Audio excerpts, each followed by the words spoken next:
Important update about YouTube playlists. Hey everyone. We've received many messages asking why our YouTube playlists aren't showing up. Do we create YouTube playlists? Yes, we absolutely do. So why can't you see them? Honestly, we're not sure. We've been in contact with YouTube support for several months now, but we still haven't received a clear answer or solution. After much discussion, our team has decided to take matters into our own hands. We believe the issue might be related to the number of playlists we've created on a single channel, possibly too many. Our solution? We're launching 2 additional YouTube channels, giving us a total of 3. This way, we can organize our audiobooks better and avoid the playlist visibility issue in the future.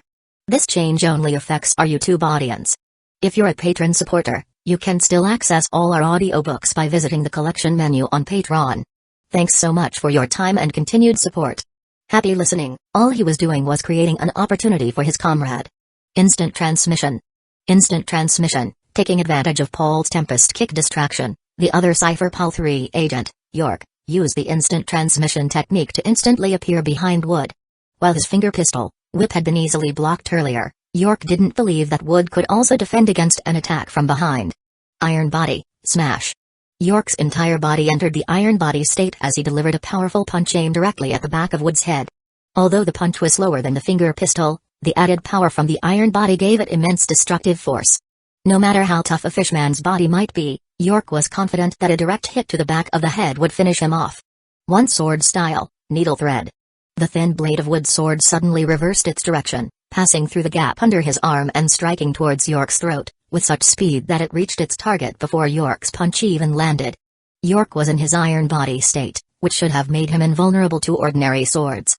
However, remembering what had happened to Paul earlier, York knew that getting his throat attacked was not something he could survive. His punch, which had been certain to connect, suddenly lost its momentum as York hesitated, unsure if his iron body could withstand Wood's blade. As a result, instead of hitting Wood's head, his fist was redirected to meet the incoming sword. Chapter 62. Is there a difference between killing 1 or 2? Boom. The fist collided directly with the tip of the sword, and an invisible shockwave instantly swept through the surroundings. The ground beneath Wood's feet, which had endured an immense impact in a brief moment, shattered into a web of cracks. However, compared to Wood's situation, the condition of Cypher Pal 3 agent York was much worse. At the moment of impact, the entire sleeve of his arm was shredded by the sword's energy. The fist that had collided with the tip of the sword was now a mess of flesh and blood, and York's body was flung several meters away by the force. When York hit the ground, he felt his right arm completely lose sensation, but his expression showed a hint of relief. Iron Body, smash was a technique that concentrated all of one's strength at a single point while in the iron body state, capable of easily shattering the ground. However, even with all his strength concentrated in that single punch, this was the outcome after clashing with the opponent. If he had actually gone for a mutual destruction tactic, there was no doubt that before his punch could even land on the opponent's head, his throat would have already been pierced by the opponent's blade.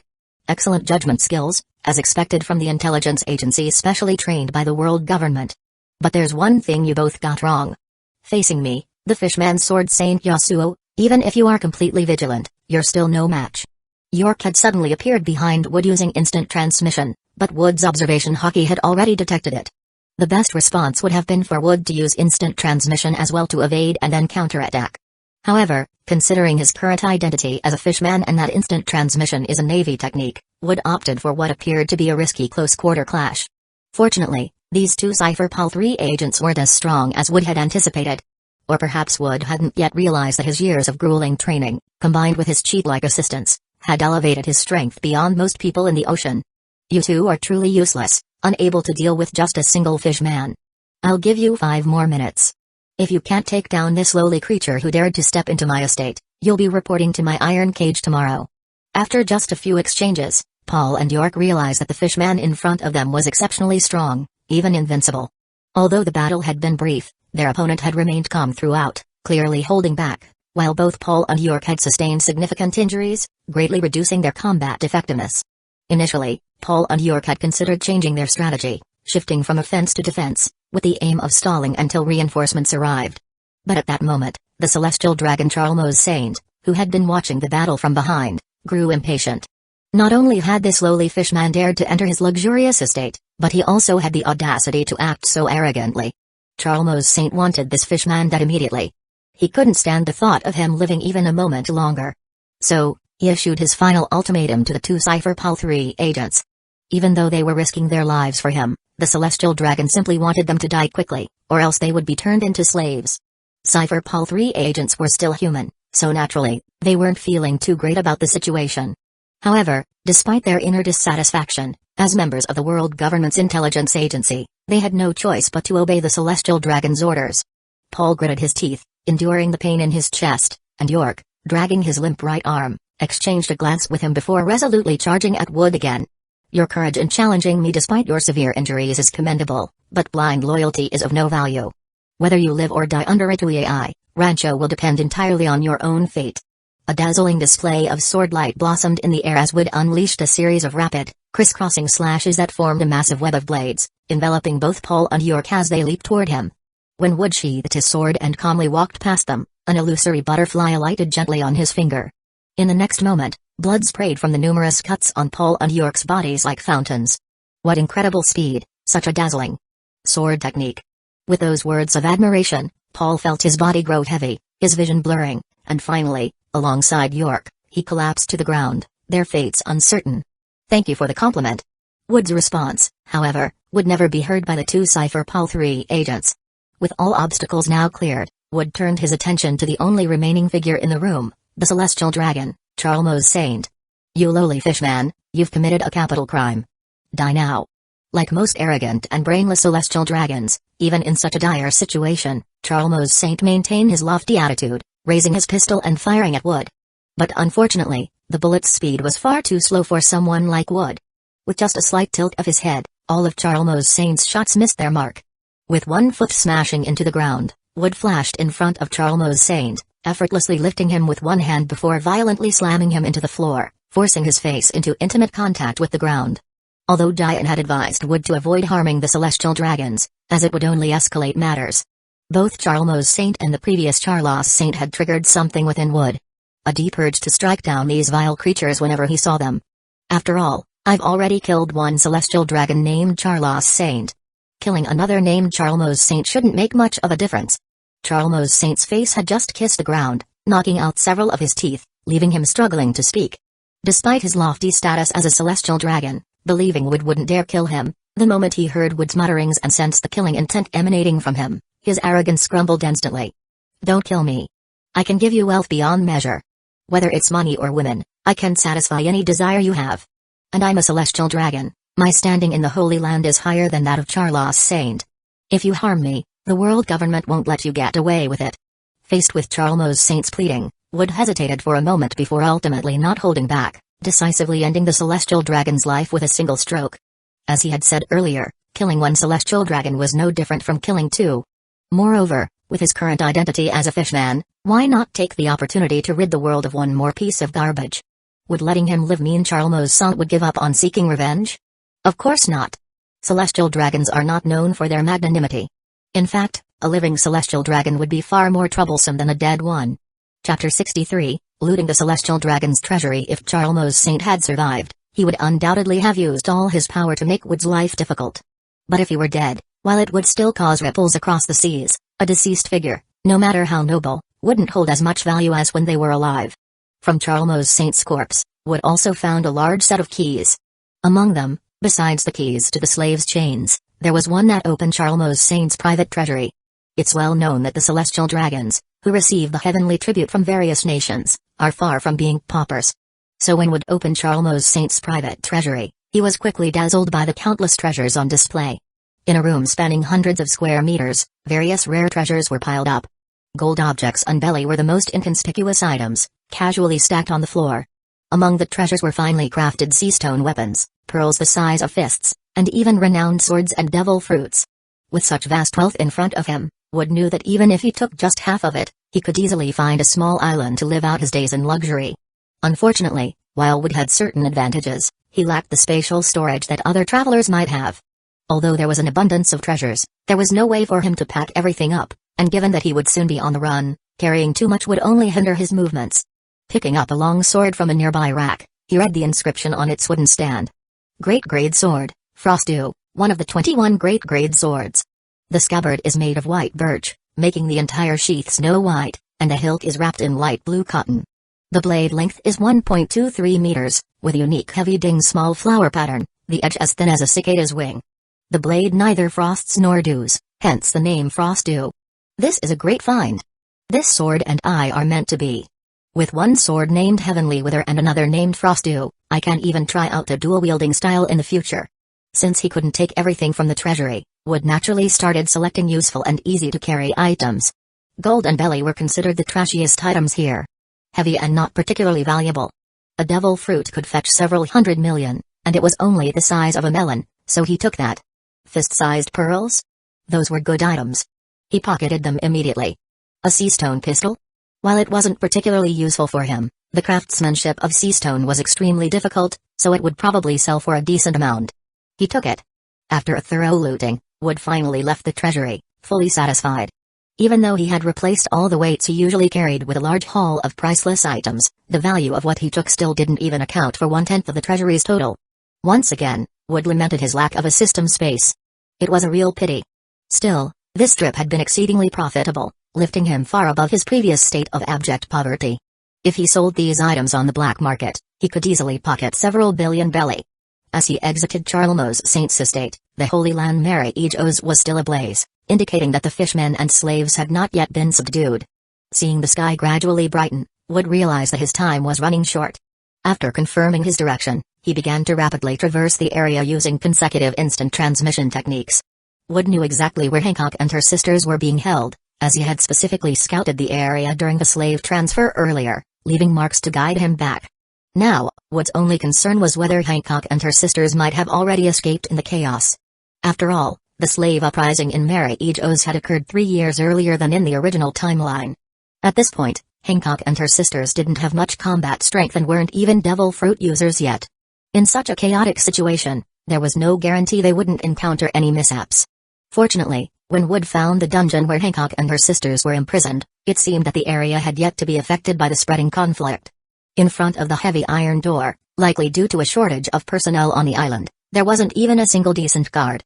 Wood walked up to the door and with a powerful kick, sent the entire iron gate flying. Upon hearing the noise at the entrance, the slaves imprisoned inside the dungeon showed expressions of uncertainty and suspicion. The commotion on the island had been massive, and even within the dungeon, they had sensed it. However, they had no idea what exactly was happening outside. Compared to those enslaved in the private estates of the celestial dragons, the ones locked up here were relatively fortunate. These slaves had just been brought to Mary Ejos and hadn't yet suffered at the hands of the celestial dragons. Some hadn't even been branded with the hoof of the soaring dragon. Hancock and her sisters had been thrown into this dungeon 2 days ago, and every day since, they had endured whippings meant to crush their will to resist. They had been on the verge of being branded with the hoof of the soaring dragon when the chaos suddenly erupted in Mary Ejos, just as the heated branding iron was about to touch their backs. The guards who were watching over them had hurriedly left after a brief whispered conversation. Just as everyone in the dungeon was growing curious about what was happening outside, the iron gate was kicked open, and a figure with a sword at his waist slowly stepped into the dungeon. "Everyone, stay calm and don't make a fuss. I am not with the celestial dragons, I am a man of justice here to rescue you. The entire Holy Land Mary Ejos is in chaos now. Once you leave here, try to escape through the most chaotic areas." As Wood spoke, to prove his words, he drew Heavenly Wither and in a dazzling display of swordsmanship, sliced through the bars of one of the iron cells. Seeing the bars fall, everyone in the dungeon immediately grew excited. No one wanted to remain a slave, especially not to the celestial dragons. Upon realizing that Wood was truly there to rescue them, everyone present was instantly overjoyed. These slaves had only just been brought to Mary Ejos and hadn't yet completely lost hope for the future. Some slaves, after enduring a period of torture at the hands of the celestial dragons, had even chosen to end their own lives after being rescued by Tiger. "I have some keys here. Try to see if you can unlock your chains. It will increase your chances of survival." Wood could slash through iron bars but not see stone chains. However, the slaves locked here were far fewer than the ones he and Giant had escorted. The only keys he had were those he had taken from Charlos Saint and Charlemagne's Saint. As for the other slaves purchased by different celestial dragons, Wood could only hope that Giant managed to retrieve more keys. Chapter 64, The Love-Struck Girl. Hancock. Some of the people Wood freed chose to leave immediately after trying the keys to unlock their chains. However, many others, after stepping out of their cells, did not rush to leave. Instead, they stayed close to Wood. Those who left quickly were concerned that the chaos outside wouldn't last long, So they wanted to seize more time to escape. The ones who stayed had a different reasoning. They knew they lacked the ability to escape on their own, so instead of facing uncertainty and danger alone, they preferred to rely on Wood, who was evidently strong. Wood's daring rescue proved he was a good person, and his ability to move freely within the Holy Land Mary Ejos demonstrated his immense strength. So, those who left were mostly strong young men and individuals from exceptional races. Those who stayed were mostly beautiful women and children with little combat ability.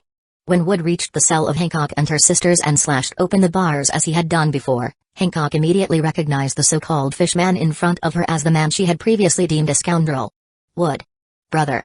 Wood had interacted with Hancock and her sisters the most, and since his disguise was far from perfect, the sisters recognized him as soon as he appeared in front of them. As Mary recognized Wood and was about to happily call out his name, Hancock quickly covered her mouth. At 12 years old, Hancock was no longer a child. She understood that Wood had disguised himself as a fishman to conceal his true identity. Although the other slaves brought along with them didn't know who it was, calling out his name here would undoubtedly leave a trace and create risks for him. Just as I promised, I've come to save you, Mary, and Sonia. The not-so-attractive fishman face managed to pull off a somewhat awkward smile, but the two little girls in front of him didn't mind at all. They immediately wrapped their arms around Wood's neck in a tight hug. To Mary and Sonia, Wood was nothing short of an angel or a prince. During the past 2 days, they had not only been starved but also whipped daily. The only thing keeping them from breaking down was Wood's earlier promise. Every night before going to sleep, Mary and Sonia would often ask their sister when Wood would come to save them. Hancock wanted to tell her two sisters that the man was only deceiving them, that no one would dare to offend the world nobles for the sake of a few children.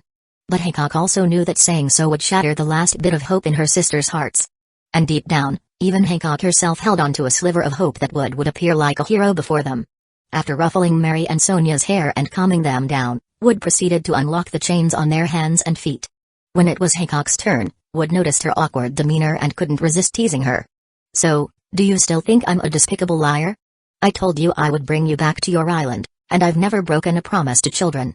As her hopes were realized and the man truly appeared like a hero when she was most desperate, Hancock's heart was undeniably touched. Hearing Wood's words, Hancock's cheeks quickly flushed red. Trying hard not to appear defeated, she turned her head away and said, "You're so annoying. I didn't ask you to save me. Besides, you promised Mary and Sonia, not me." Hancock's words made Wood pause for a moment while unlocking her ankle chains. Just as he was reflecting on how difficult it was to earn the Empress's favor, Mary suddenly spoke up from the side. "Sister is just shy." "Shut up, Mary. If you keep talking nonsense, I'll leave you here." But instead of being frightened by Hancock's threat, Mary clung even tighter to Wood's neck and said, "If sister doesn't care about me, Big Brother will take me home." Seeing how Mary was siding with Wood, Hancock was about to discipline the little one when Wood intervened, saying they needed to hurry and rescue the others before making their escape. As he set Mary down, Wood glanced at Hancock, whose ears were still red with embarrassment. He couldn't help but feel reassured, believing that he had managed to raise her favorability somewhat. "Hancock, to make up for not promising to rescue you earlier, let me give you another gift." Hearing Wood's words, Hancock instinctively wanted to reject the offer out of pride, but she found herself unable to speak. She realized that a part of her was eager to see what gift Wood had prepared. He had been so kind to her two sisters while only mocking her, but now that he was offering a gift as compensation, she couldn't help but be curious, even though she was reluctant to admit it. She decided she would accept it, given how thoughtful he was being. Wood had no idea how complicated Hancock's thoughts were at that moment. He just knew that this power rightfully belonged to Hancock. And with this power, Hancock would one day become the stunning pirate empress. "This isn't a devil fruit, is it? Do you want to turn me into a landlubber?" As she watched Wood take out the pink fruit with strange patterns, Hancock recognized it immediately. Amazon Lily, after all, was an island on the Grand Line. Most of its inhabitants had mastered hockey, and it even had its own pirate crew, the Kuja Pirates. Although still young, Hancock and her sisters were sharp enough to recognize the mysterious fruit as the devil fruit, a treasure of the sea. Eating a devil fruit would grant the consumer strange powers but would also make them unable to swim. Many people would willingly give up their ability to swim for powerful abilities. However, the catch was that there were countless types of devil fruits, each with its own unique abilities. No one could tell what power they would gain until after reading the fruit. Though there were devil fruit encyclopedias in existence, they weren't easy to come by.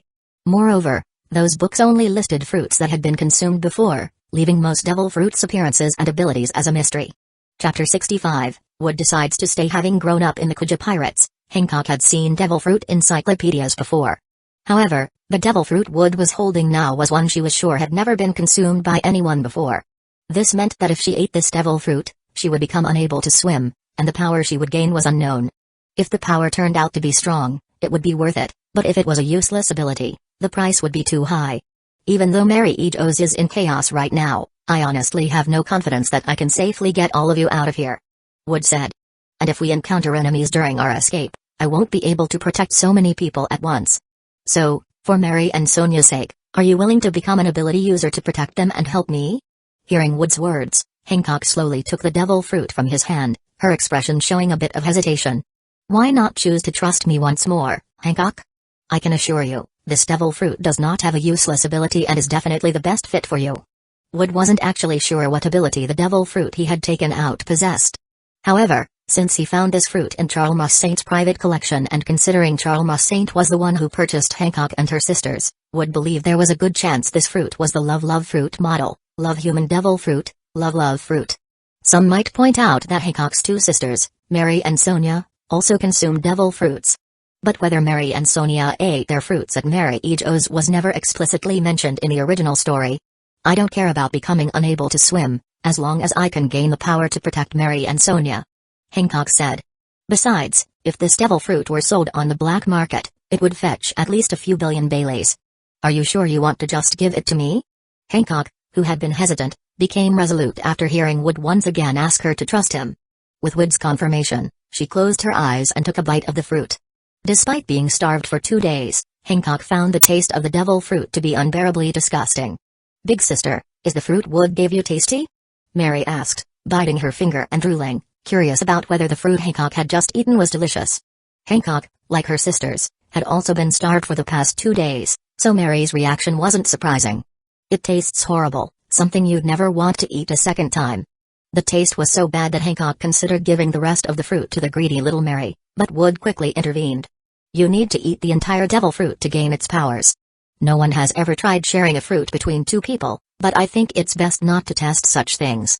Wood explained that if one person ate 2 devil fruits, their body would explode. Although 2 people sharing a single fruit hadn't been tried, Wood didn't think the outcome would be good, so he stopped Hancock from taking that risk. Hancock, forcing herself to swallow the rest of the fruit, began to feel changes within her body and sensed the new power she had gained.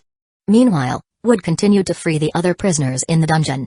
By the time Hancock had a basic understanding of her new abilities, Jian arrived at the scene. Jian had brought more keys, but her approach to dealing with the celestial dragons was much less aggressive than Wood's. She had only knocked out the guards and left the celestial dragons unconscious. With Jian back and all the intended prisoners rescued, the time had come to plan their escape. Most of Mary Ejos's defensive forces were occupied with Fisher Tiger's group, so the obstacles Wood and his group encountered were relatively minor. With both Wood and Jian unleashing their full power, the combined swordsmanship of the 2 sword masters easily crushed any enemies that dared to stand in their way. During the escape, Hancock also helped eliminate some minor enemies while getting more accustomed to her devil fruit powers. Pink heart-shaped energy gathered at Hancock's fingertips, and her pistol kiss attack outmatched conventional firearms in both frequency and power, easily dispatching small fry with a single shot each. Big sister's power is so strong now. And for some reason, I suddenly find her even more charming. Mary exclaimed as she watched Hancock take down enemies with her pistol kiss. Mary and Sonia, who had already admired Hancock, were now completely in awe of their sister's newfound power. Seeing Hancock's abilities in action, Wood breathed a sigh of relief. He had guessed correctly, the devil fruit she consumed was indeed the Paramsha type love fruit model, love human devil fruit, love fruit. Even though Hancock had only recently eaten the fruit, her aura was already beginning to change subtly. Wood wasn't sure if the love fruit model, love human devil fruit could enhance a person's looks, but it undoubtedly gave the user an aura that could captivate anyone, regardless of gender or age. This seductive aura affected the body in such a way that even when restrained by sea stone, the user's natural charm would remain unaffected. Though Hancock was still unfamiliar with her love fruit model, love human devil fruit abilities, her charm was already having an effect on ordinary people like Mary, Sonia, and the others. As for Wood and Jian, their strength far surpassed Hancock's, and their strong wills as sword masters prevented them from being influenced, though they still found themselves inexplicably liking Hancock more, proving just how powerful this fruit was. The group had prepared for this escape well in advance, setting up an optimal route and preparing a rope ladder and a ship for their getaway. A medium-sized two-masted sailing ship was packed to the brim, and with everything in place, they were ready to sail to safety. But just as they were about to set off, Wood made a decision that nearly gave Giant a stroke. "You say you're going back alone to help Fisher Tiger? Are you crazy? If the Marine headquarters reinforcements arrive, you won't be able to escape." With everything that had happened, if Wood were caught by the Marines, he would be as good as dead, with no one able to save him. Giant couldn't understand why Wood would risk his life to help Fisher Tiger, someone with whom he had no close ties. Chapter 66, Wood returns to Mary Ejos and slaughters all in his path. Giant's decision to rescue the slaves and follow Wood in this reckless venture stemmed from her desire to uphold her own sense of justice. These people had been transported from the Sabati archipelago to Mary Ejos by her. In other words, she had delivered them into the flames. Giant's sense of justice could not allow her to live with such an act, which is why she was willing to take the risk to rescue Hancock and the others from Mary Ejos. Naturally, Giant believed that Wood's thoughts were likely the same as hers. However, Wood's current decision left Giant puzzled. They had already rescued the slaves who were originally destined for Mary Ejos, and they had managed to successfully distance themselves from the whole affair. The operation had gone almost flawlessly. But now, at this critical moment, Wood was saying he wanted to go back and assist that fishman named Fisher Tiger. "Giant, while I've never considered myself a good person, much like how you uphold your own justice, I too have my own conscience and bottom line," Wood explained. "Fisher Tiger is undoubtedly a hero, and since we did exploit his actions without his knowledge, it's only right that we repay him now. In the world of pirates, there were not many people Wood admired, but Fisher Tiger was certainly one of them. In this vast ocean, many acted solely out of self-interest. Roger, Whitebeard, Shiki, even Sengoku and Garp. Though they could be considered heroes, they were not true heroes. Many have despised the atrocities of the celestial dragons, but how many have dared to strike them down? Roger and Whitebeard were far more powerful than Tiger, but did they ever attempt to liberate slaves in Mary Ejos? Some might argue that Tiger only acted to save his fellow fishmen. But it's undeniable that Tiger also saved many humans during the slave liberation. He even died at sea because of a betrayal by humans. Considering how hostile the relationship between fishmen and humans was, Tiger's decision to overcome his bias and return those humans to their home islands already qualified him as a true hero. Wood wanted to try changing this true hero's fate, which is why he decided to stay behind. "If that's the case, then I'm also in his debt, and I should stay too," Giant said. Giant didn't particularly care about Fisher Tiger, but to her, Wood's decision was practically suicidal. As a companion, she couldn't just leave him behind. "If you stay too, this ship of people will never make it out of Mary Ejos. Even if they don't encounter resistance, can anyone else on board navigate? Trust me, I'll help Tiger, but only as long as it doesn't jeopardize my own safety. You've known me for a while now, so you should know that I'm someone who values my life above all else. I would never do something that wasn't a sure bet." With Wood's persuasion, Giant eventually left with the ship full of people. Hancock also suggested staying behind, pointing out that she was now a devil fruit user and didn't know how to sail, so she could stay to help Wood. However, Wood decisively refused her. He bluntly stated that Hancock was too weak. If he were alone, he was confident he could survive, but if Hancock stayed, things would become much more uncertain. His rather cold and unfeeling words immediately caused the favorability he had managed to build up with Hancock to plummet again. But at that moment, Wood, being as straightforward as he was, couldn't think of a better way to phrase it. As he watched the ship gradually sail away, Wood used moonwalk to dash back to the heart of Mary Ejos. Unlike his previous stealthy approach, this time Wood deliberately charged toward the most intense fighting. In the central area of Mary Ejos, Fisher Tiger was already covered in injuries, with Jinbai and Arlong flanking him, followed by a large group of fishmen and slaves of various races. Some people say that fishmen are all muscle but lack brains. Although this might be a cliché, there's some truth to it. Tiger and his group initially gained a significant advantage in their resistance due to the element of surprise and their superior numbers. However, compared to the well-prepared and meticulously planned operations of Wood and Giant, Tiger and his group didn't seem very smart. They had entered Mary Ejos without any systematic plan, not even managing to acquire a proper map, relying solely on brute force the entire time. How big is Mary Ejos exactly? It's certainly larger than many islands. Tiger and his group, unfamiliar with the area, had been rampaging back and forth, freeing more slaves but at the cost of exhausting themselves. It's important to remember that before arriving at Mary Ejos, they had already endured a long swim through the deep sea and then climbed the Red Line by hand, only to immediately engage in fierce battles at Mary Ejos. The massive physical toll had already worn down most of the ordinary fishmen, even if the stronger ones like Tiger and Jinbai were still holding up. It wasn't that the fishmen were weak, but this was an extreme test of endurance that even the robust fishmen could barely withstand. Moreover, even if Tiger's group found the correct route to escape, what then? How would they leave Mary E. Joe's? Were they planning to just jump off the top of the red line? Even if most fishmen were excellent swimmers, a fall from that height would turn their bodies into pulp upon hitting the sea. As time passed, more forces surrounded and pursued Tiger's group, making it increasingly difficult for them to hold out. Because of his sense of responsibility towards his people, Tiger even proposed staying behind to buy time, allowing Jinbai and Arlong to lead the others down the red line. Compared to the original story, the addition of Jinbai and Arlong strengthened the Sun Pirates, but it also meant they expended far more energy than before. Mary E. Joe's had never experienced such chaos in hundreds of years. Undoubtedly, even if the situation was eventually resolved, the Celestial Dragons would be furious. If they managed to capture Tiger and the others, it would be one thing. But if the fishmen escaped, everyone else would become the Celestial Dragons' targets for vengeance. Thus, the forces in Mary E. Joe's were relentlessly pressing Tiger and his group. Two sword-style AI, Rashomon. Two slashes formed an X shape, shooting out from a distance. As a figure landed, it appeared as if a giant gate had opened behind them.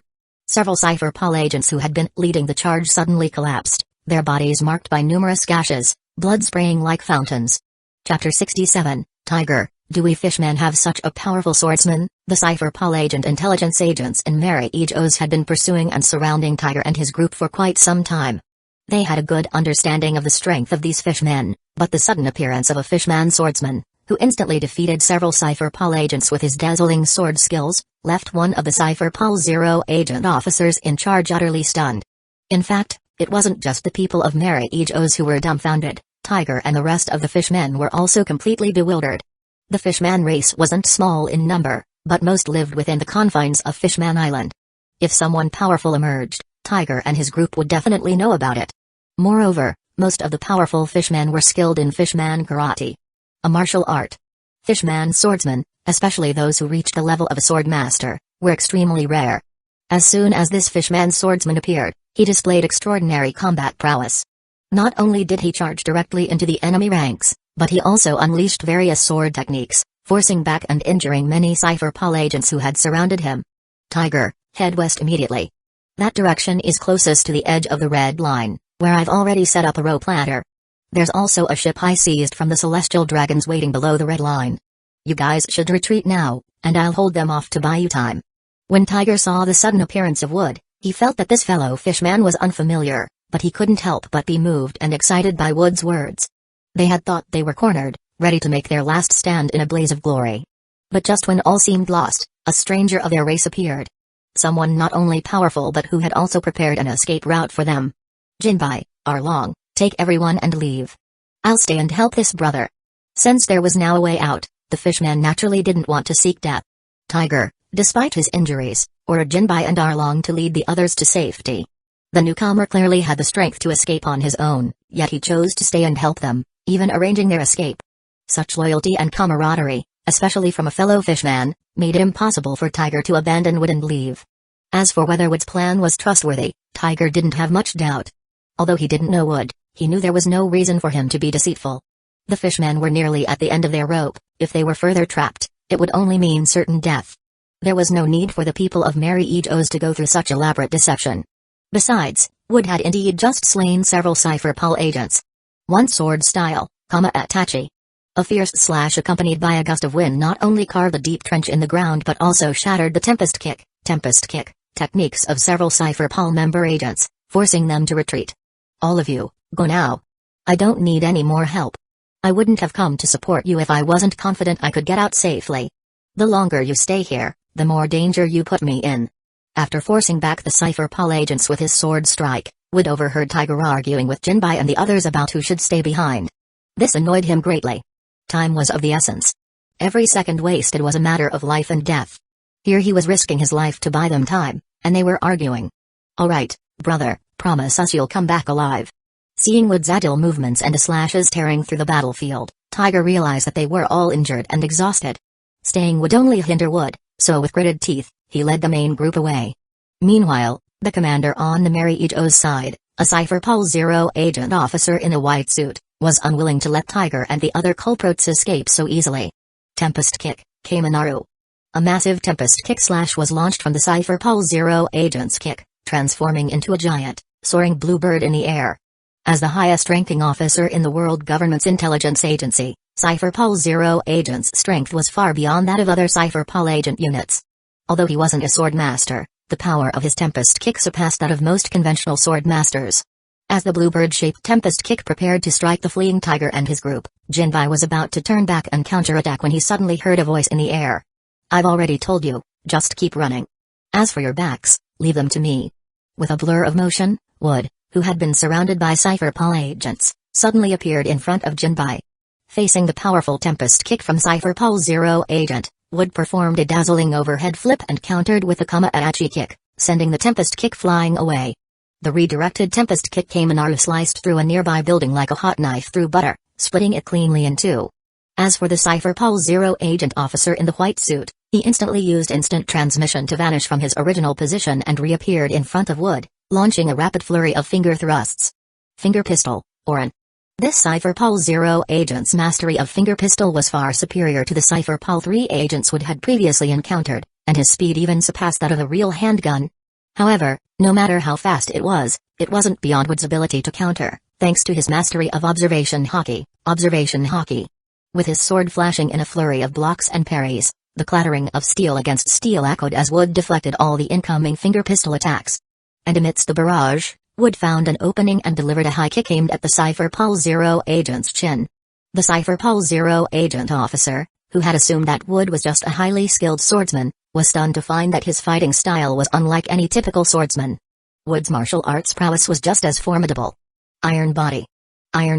Finger pistol was a close-range combat technique, and seeing Wood's kick coming in with tremendous force, the Cypher Pulse Zero agent officer had no choice but to use Iron Body to try and withstand the blow. However, the Cypher Pulse Zero agent officer quickly found himself flying through the air like a rocket. Against Wood's terrifying physical strength, the Iron Body wasn't enough to fully absorb the impact, and the Cypher Pulse Zero agent officer was sent soaring into the sky with a single kick. As the Cypher Pulse Zero agent officer hung in midair, Wood didn't let up. He gripped his sword tightly, unleashing two intercepting slashes that cut through the air toward his opponent. "What are you standing there for? Go now. I can't keep up this level of fighting for long." Jinbai, who had been ready to turn back and counterattack, was completely stunned by the sheer power that Wood was unleashing on the battlefield. Chapter 68, Another Cypher Pulse Zero agent appears. The sequence of moves Wood executed earlier all happened in the blink of an eye. Jinbai was still in shock at Wood's incredible speed, which allowed him to appear right in front of him in an instant. While Jinbai was dazed, Wood and the Cypher Pulse Zero agent officer had already engaged in a rapid exchange of attacks, with Wood displaying even greater strength, successfully overpowering the Cypher Pulse Zero agent commander. When they were being pursued earlier, Jinbai and the others had fought against that man in the white suit. However, neither he nor Arlong and the others were a match for the Cypher Pulse Zero agent officer. Only Tiger could barely fight him to a standstill. But because the enemy had superior numbers, Tiger couldn't gain the upper hand, and in fact, most of the injuries on Tiger's body were inflicted by that man. Yet, this formidable opponent was now being suppressed by Wood in battle. Did this mean that this unfamiliar ally was even stronger than their leader, Tiger? Seeing their commander being overpowered, the other Cypher Pulse agents naturally decided to swarm Wood again. In response, Wood kicked Jinbai's large body out of the fray and then re-engaged all the incoming enemies. Wood was now fighting at full strength. Before arriving here, he had already removed all his weights. That was why, even without using instant transmission, he could still display such astonishing speed. Facing the overwhelming numbers, Wood fully unleashed his observation hockey, but even so, he couldn't avoid taking some hits due to the sheer number of attacks. Wood had faced similar outnumbered situations before, but those encounters were against either weaklings, animals, or prisoners who didn't dare harbor killing intent under Sadie Chan's watchful eyes. Combat truly strengthens a person, this isn't just a saying. No matter how much training one undergoes, without experiencing real life and death situations, they remain as fragile as flowers in a greenhouse. Now, the enemies surrounding Wood were all out for blood, each one a formidable opponent in their own right. Countless attacks were directed at Wood simultaneously, and despite his observation hockey being pushed to its limits, he couldn't avoid every strike. After several fierce battles, Wood could feel his stamina rapidly depleting. His condition worsened due to the multiple injuries he had sustained. Just as Wood felt he was reaching his limit and had bought enough time for Tiger and the others, He was about to break through the encirclement when another Cypher Pol Zero agent officer, also dressed in a white suit, arrived with a new squad. The newly arrived Cypher Pol Zero agent officer glanced at the numerous dead and wounded Cypher Pol member agents around him, then at his battered colleague, and immediately frowned in displeasure. Where are the other fishmen? Why is there only this one? The Cypher Pol Zero agent officer who had been battling Wood looked at his newly arrived colleague with a slightly guilty expression. But since they were on the same level, and the newcomer wasn't his superior, he responded with some irritation. The other fishmen just left? If we take this guy down, we can easily catch up with them. But what are you doing here? I thought your job was to protect the celestial dragons. We're the ones responsible for the pursuit. Even though most of their forces were being held back by Wood, some of them had already gone after Tiger and the others. The pursuing Cypher Pol Zero agent officer was confident that as long as they eliminated Wood, the remaining injured fishmen and slaves wouldn't escape. As a member of the world government's elite intelligence organization, especially as a Cypher Pol Zero agent officer, you've been driven to this state by a mere fishman swordsman. And you still boast about taking him down? If I had arrived a little later, it looks like he would have gotten away. The newly arrived Cypher Pol Zero agent officer mocked, sneering at the sight of the many dead and injured Cypher Pol agents. Cut the crap. What are you doing here? The Cypher Pol Zero agent officer who had been fighting Wood snapped back, annoyed by the newcomer's arrogance. As a top intelligence agent of the world government, he knew full well that even as Cypher Pol Zero agent officers, they couldn't leave their posts without orders. The fact that the newcomer was here meant something had happened with the Celestial Dragons. Celestial Dragons Charlos and Charlemos have been killed. According to the two Cypher Pol 3 agent guards who protected Charlemos, the killer identified himself as Yasuo, the Fishman Sword Master. The method used to kill Charlos was different from how Charlemos was killed, but there is no doubt that this fishman is connected to both deaths. The deaths of these two celestial dragons have enraged the entire Holy Land. The 5 elders have ordered us not to let a single fishman leave Mary Ejos. The news delivered by the new Cypher Pol Zero agent officer shocked all the Cypher Pol agents present, including the one who had been fighting Wood. Soon, everyone's gaze focused on Wood. According to this new Cypher Pol Zero agent officer, the one who killed the celestial dragons was a powerful fishman sword master. And standing before them was a fishman who perfectly matched that description. Sword masters were already rare, and fishman sword masters were even rarer. The odds of more than one being in Mary Ejos at the same time were virtually impossible. This is really bad. I always knew being a hero wasn't for me. Staying low was the way to go. Seeing all the eyes fixed on him, Wood knew he was in deep trouble. He hadn't expected news of Charlemos and Charlos's deaths to spread so quickly. Now, facing two Cypher Pol Zero agent officers and a large number of other Cypher Pol agents, Wood wasn't sure if he could escape. You go after the other fishmen. This fishman sword master is ours to deal with. The newly arrived Cypher Pol Zero agent officer ordered. He understood that the situation had completely changed now that 2 celestial dragons were dead. If any fishman, especially the one who killed the celestial dragons, managed to escape Mary Ejos, none of them would be spared from punishment. So, he didn't waste any more time mocking his colleague and instead turned his focus on Wood, readying himself for battle. Tempest Kick, Renka. Despite his earlier mockery, when it came time to fight Wood, the new Cypher Pol Zero agent officer opted for a cautious ranged attack instead of recklessly closing the distance.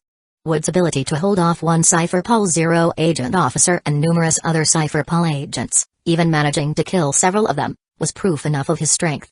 Though Wood was now covered in wounds, this new Cypher Pol Zero agent officer was clearly a more cautious type compared to the last one. Chapter 69, Is this the life flashing before my eyes? The rapidly moving legs of the Cypher Pol Zero agent officer created a wide area of slashing waves that surged towards Wood. At this moment, the exhausted and battered Wood barely managed to steady his fatigued body, raising his dual swords in front of him to completely shatter the incoming slashing wave. Almost simultaneously, the Cypher Pol Zero agent officer who had been fiercely battling Wood for a long time suddenly appeared behind him using instant transmission. With his observation hockey, alerting him, Wood instantly turned and slashed his sword towards the Cypher Pol Zero agent officer's fist, causing an invisible shockwave to ripple between them. However, unlike before, when Wood had the upper hand, his situation had changed.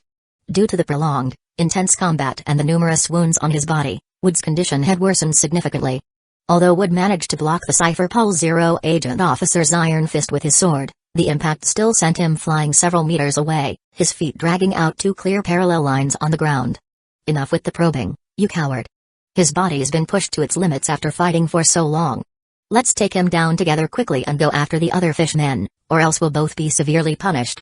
The Cypher Pol Zero agent officer who had been fighting Wood earlier complained, clearly annoyed with his colleague's cautious approach and urging him to get serious. Shut up. I'm not a coward. This guy dared to kill celestial dragons, who knows what other tricks he has up his sleeve. What's wrong with being careful? The tall Cypher Pol Zero agent officer snapped back, his words laced with irritation, but his actions didn't lag behind. With a flash, he positioned himself in another direction, ready to attack. His arm suddenly darkened to a metallic hue as he covered it with armament hockey. When he launched a punch at Wood from a tricky angle, Wood's expression immediately became serious. Armament hockey. Clang. The sound of metal clashing echoed through the air as Wood used his sword to barely block the punch coated with armament hockey. It felt like he had been struck by a massive sea king, and his body was involuntarily sent flying at high speed. This newly arrived Cypher Pol Zero agent officer was not only proficient in armament hockey, but his mastery of it was also at a high level. Armament hockey, as the name suggests, is a type of hockey that differs from observation hockey, which allows one to predict and evade attacks. Armament hockey is used to reinforce the user's body. Basic armament hockey typically has two applications, coating and hardening. The coating type of armament hockey is often used on weapons, like enhancing the destructive power of arrows. The other application, armament, hardening, makes the user's body as hard as iron, increasing both their defense and offensive power. Armament hockey is a bane for devil fruit users, especially those with Logia-type abilities. It's one of the main ways to counter them, besides Seastone. Wood wasn't a devil fruit user, so he didn't have to worry about being countered, but armament hockey's primary function is to increase the user's attack and destructive power, making it a formidable technique. Armament hockey shares some characteristics with Iron Body, but in terms of enhancing destructive power, Iron Body is no match for armament hockey. These two Cypher Pol Zero agent officers were both highly skilled. One was proficient in armament hockey, capable of breaking through Wood's defenses, while the other excelled in using instant transmission. Working together, even with Wood wielding dual swords, he was completely on the defensive. As Cypher Pol Zero agents elite, both of these officers had mastered all 6 techniques of Marine 6 styles, 6 powers, and could use them flexibly in combat. Meanwhile, Wood, who was still pretending to be a fishman, couldn't use the Marine 6 styles techniques openly and had to rely solely on his physical abilities to fight back. The battlefield had turned into a chaotic melee, with punches meeting blades and kicks clashing with feet. Each collision between them sent invisible shockwaves rippling through the surroundings. The two Cypher Pol Zero agent officers used instant transmission repeatedly to move at high speeds, while Wood relied on his years of rigorous training, observation hockey, and exceptional reflexes. In short, the battle between the three of them kept accelerating, reaching a point where even the regular Cypher Pol agents couldn't join in. They simply couldn't keep up with the speed, not even able to track the movements of the three fighters with their eyes. But human endurance has its limits. Wood had sustained too many injuries earlier, and after fighting against numerous Cypher Pol agents for so long to buy time for Tiger and the others, his condition had deteriorated further. The situation was increasingly turning against him. Even though Wood had observation hockey, it too had its limits. If he were only facing one opponent, Wood might have been confident in his ability to win, even in his current weakened state. But against two such powerful opponents, with their rapid and well-coordinated attacks, Wood was struggling to hold his ground. Facing an unwinnable battle, Wood naturally wanted to escape, but the two Cypher Pol Zero agent officers were relentless in their pursuit. Now, he was exerting all his strength just to defend himself. If he showed any intention of fleeing, exposing his back, he would only lose even faster. This wasn't a life simulation. If he died here, it would truly be the end of everything. Wood, didn't you say you'd bring a gift for Aang when you return to Maple Island? Wood, didn't you promise you'd come back safely? You liar. I don't know why, but I always thought you'd become someone great one day. As time passed, the number of wounds on Wood's body increased, and the severe blood loss made his body heavy. His consciousness began to blur, and his vision dimmed. Like the protagonists in most hot-blooded anime, a dazed Wood started to see familiar faces, like Aang and Jian, flash before his eyes. Although he hadn't been in this world for long, it seemed he had made quite a few connections, unlike in his previous life where he had no attachments. I used to think the whole life flashing before your eyes thing was nonsense. I didn't expect to experience it myself. So, does this mean I'm really about to die? Chapter 70, The Evolved Observation Hockey. Wood, who had entered a state of life flashing before his eyes, was in a completely vacant mental state. At the same time, A Cypher Pulse Zero agent officer's finger gun, was rapidly thrusting toward Wood's shoulder. This attack pierced through the tranquil surface of Wood's mind, shattering the illusion of Aim's smiling face that had appeared before him. "Wood, you idiot, if you don't wake up now, you're really going to get killed. Seriously, I've always believed that Wood is the strongest and can defeat all the bad guys. You promised me you'd always protect Aim, right?" The illusion that had broken through to Wood's consciousness quickly brought him back to reality, his previously empty eyes regaining their focus. The Cypher Pulse Zero agent officer's finger pistol that was aiming for Wood's shoulder seemed to slow down as if time itself had been dramatically stretched out. No, to be precise, it wasn't that the Cypher Pulse Zero agent officer's movements slowed down, but everything around Wood appeared to be frozen, as if time itself had been drastically slowed. Within this slowed down space, Wood's thoughts and senses remained sharp, giving him a sensation akin to having enhanced vision. Finger pistol is one of the Marine 6 styles techniques that demands the highest speed, requiring the wrist to move at an incredible pace to generate bullet-like piercing force. But now, the Cypher Pulse Zero agent officer's face filled with shock as he saw that his wrist had been caught by Wood even before the finger pistol could land. Many people could block finger pistol, but to capture the attacking wrist before it hits the target was something unheard of. As mentioned before, finger pistol requires the entire arm to move at explosive speeds, which gives it terrifying acceleration and penetration power. If something moves fast enough, even a drop of water can pierce through steel. This is the principle behind finger pistol. Predicting the trajectory of finger pistol and blocking it is one thing, but catching it mid-attack by the wrist is something almost unimaginable. Yet now, Wood not only tracked the trajectory of the finger pistol, but also caught the Cypher Pulse Zero agent officer's wrist before the strike could land. You know, shattering someone's beautiful dream is quite rude. I haven't seen my sister in years. Give me back my adorable angel, you bastard. The Cypher Pulse Zero agent officer, who had been in a state of shock after having his wrist caught, was suddenly hurled dozens of meters away by Wood in a powerful over-the-shoulder throw. The other Cypher Pulse Zero agent officer, witnessing Wood's sudden resurgence, immediately abandoned the idea of capturing him alive and unleashed a series of Tempest Kick attacks. The Cypher Pulse Zero agent officer believed that the close-range and densely packed Tempest Kick attacks would be impossible for even a powerful swordsman like Wood to avoid. Wood had held out this long because they wanted to capture him alive to appease the celestial dragons. But now, seeing Wood's sudden change, the cautious Cypher Pulse Zero agent officer decided to go all out. What the Cypher Pulse Zero agent officer didn't expect, however, was that Wood, who had been on the brink of collapse, was now moving through the barrage of Tempest Kick attacks with the grace of a butterfly, making minimal movements to dodge every strike. As the Cypher Pulse Zero agent officer faltered for a split second at this sight, Wood had already weaved through the Tempest Kick waves and appeared right in front of him. Seeing the blade approaching, the intense sense of danger jolted the Cypher Pulse Zero agent officer back to reality, prompting him to use armament hockey to defend with his arms. The crescent-shaped blue slash collided with the metallic-looking black arms, causing sparks to fly and sending the Cypher Pulse Zero agent officer hurtling 100 meters away. Wood wanted to pursue him, but the movement aggravated his wounds, causing him to wince in pain. At that moment, a powerful wave of fatigue hit Wood.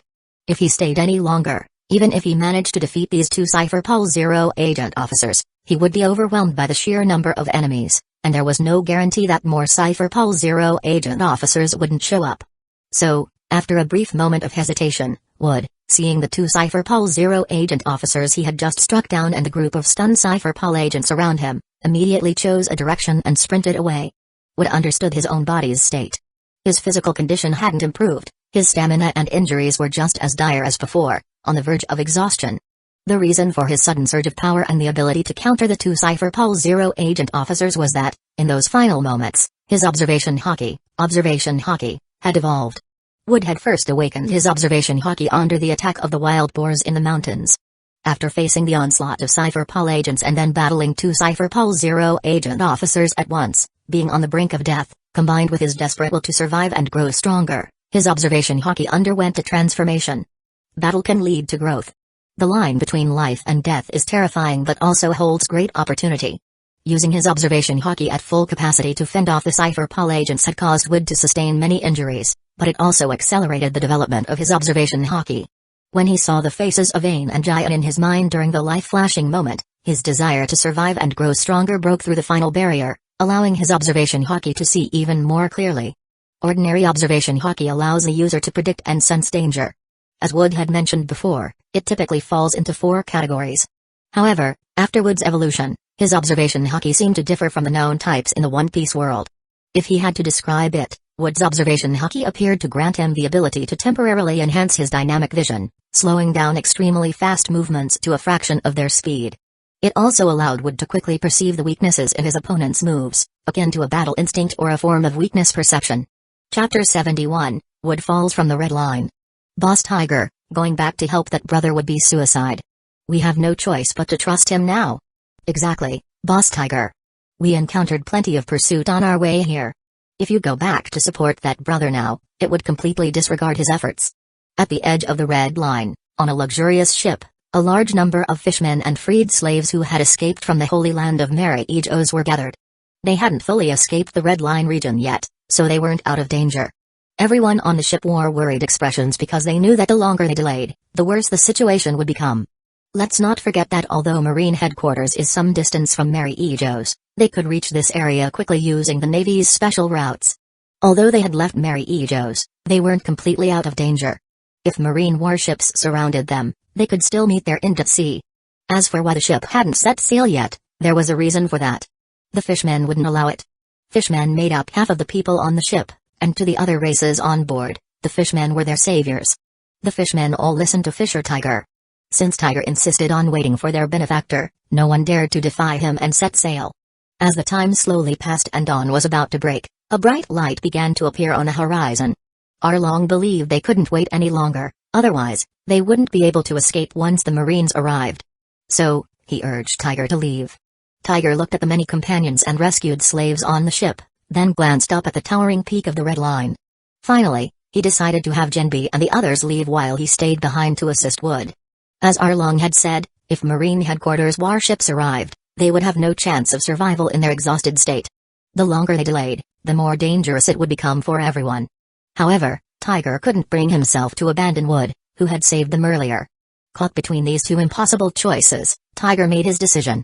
He would stay behind to help Wood, while Genbi would lead the others to safety. If Wood was still alive, with their skills as fishmen, escaping would not be impossible even without a ship. And if Wood had unfortunately perished, Tiger would stay and fight to the death, repaying the debt he owed for saving them. Genbi and Arlong vehemently opposed Tiger's decision. After all, Tiger was their idol and a hero of Fishman Island. If there was any hope of saving Wood, they were willing to try, but going back now would be nothing short of suicide. Having already sacrificed one Fishman hero, they believed they should honor his sacrifice by surviving. Unfortunately, despite Genbi and Arlong's reasonable arguments, Tiger's sense of duty and loyalty remained unchanged. After pretending to be persuaded, Tiger knocked out Genbi and Arlong, threw them onto the ship, and ordered the fishmen to set sail. With Genbi and Arlong out of the way, the other fishmen, intimidated by Tiger's authority, tearfully but resolutely began the voyage. As the ship sailed into the dawn, Tiger looked up at the towering red line and prepared to climb once again. Tiger had never abandoned his comrades, nor would he abandon his benefactor. Now that his comrades were safe, he had nothing left to hold him back. But just as Tiger began climbing the red line, a figure suddenly fell rapidly from above, brushing past him and plunging into the sea. Wood, fleeing from his pursuers, had fought his way through and quickly reached the spot where Tiger and the others had escaped. Seeing the rope ladder left behind by Tiger's group, Wood sighed in relief. But when he saw the massive group of pursuers behind him, Wood leaped off the red line. For someone who had mastered moonwalk, slowly climbing down a rope ladder was the last thing Wood would do. However, Wood had overestimated his remaining stamina and underestimated his injuries. Moonwalk is a technique that requires extraordinary physical strength, and using it consumes a lot of energy.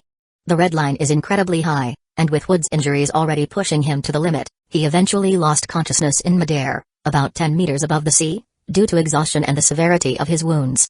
Falling from such a height into the sea could be fatal for an ordinary person. But this is the world of pirates, where normal logic doesn't always apply, and Wood's years of training had made him far stronger than the average person. The salty seawater filled Wood's lungs, jolting him awake. As a marine who wasn't a devil fruit user, Wood naturally had excellent swimming skills. However, as Wood tried to move his limbs, he found his body completely drained of strength. Overwhelmed by fatigue, his consciousness began to fade. If I knew it would end like this, I should have just died fighting in Mary Ejos. Drowning is such a pathetic way to go. I'm an embarrassment to all those who have crossed over. As his vision blurred, Wood saw a red figure swimming rapidly toward him, but he was too weak to analyze what it was. His eyes slowly closed, and his powerless body began to sink.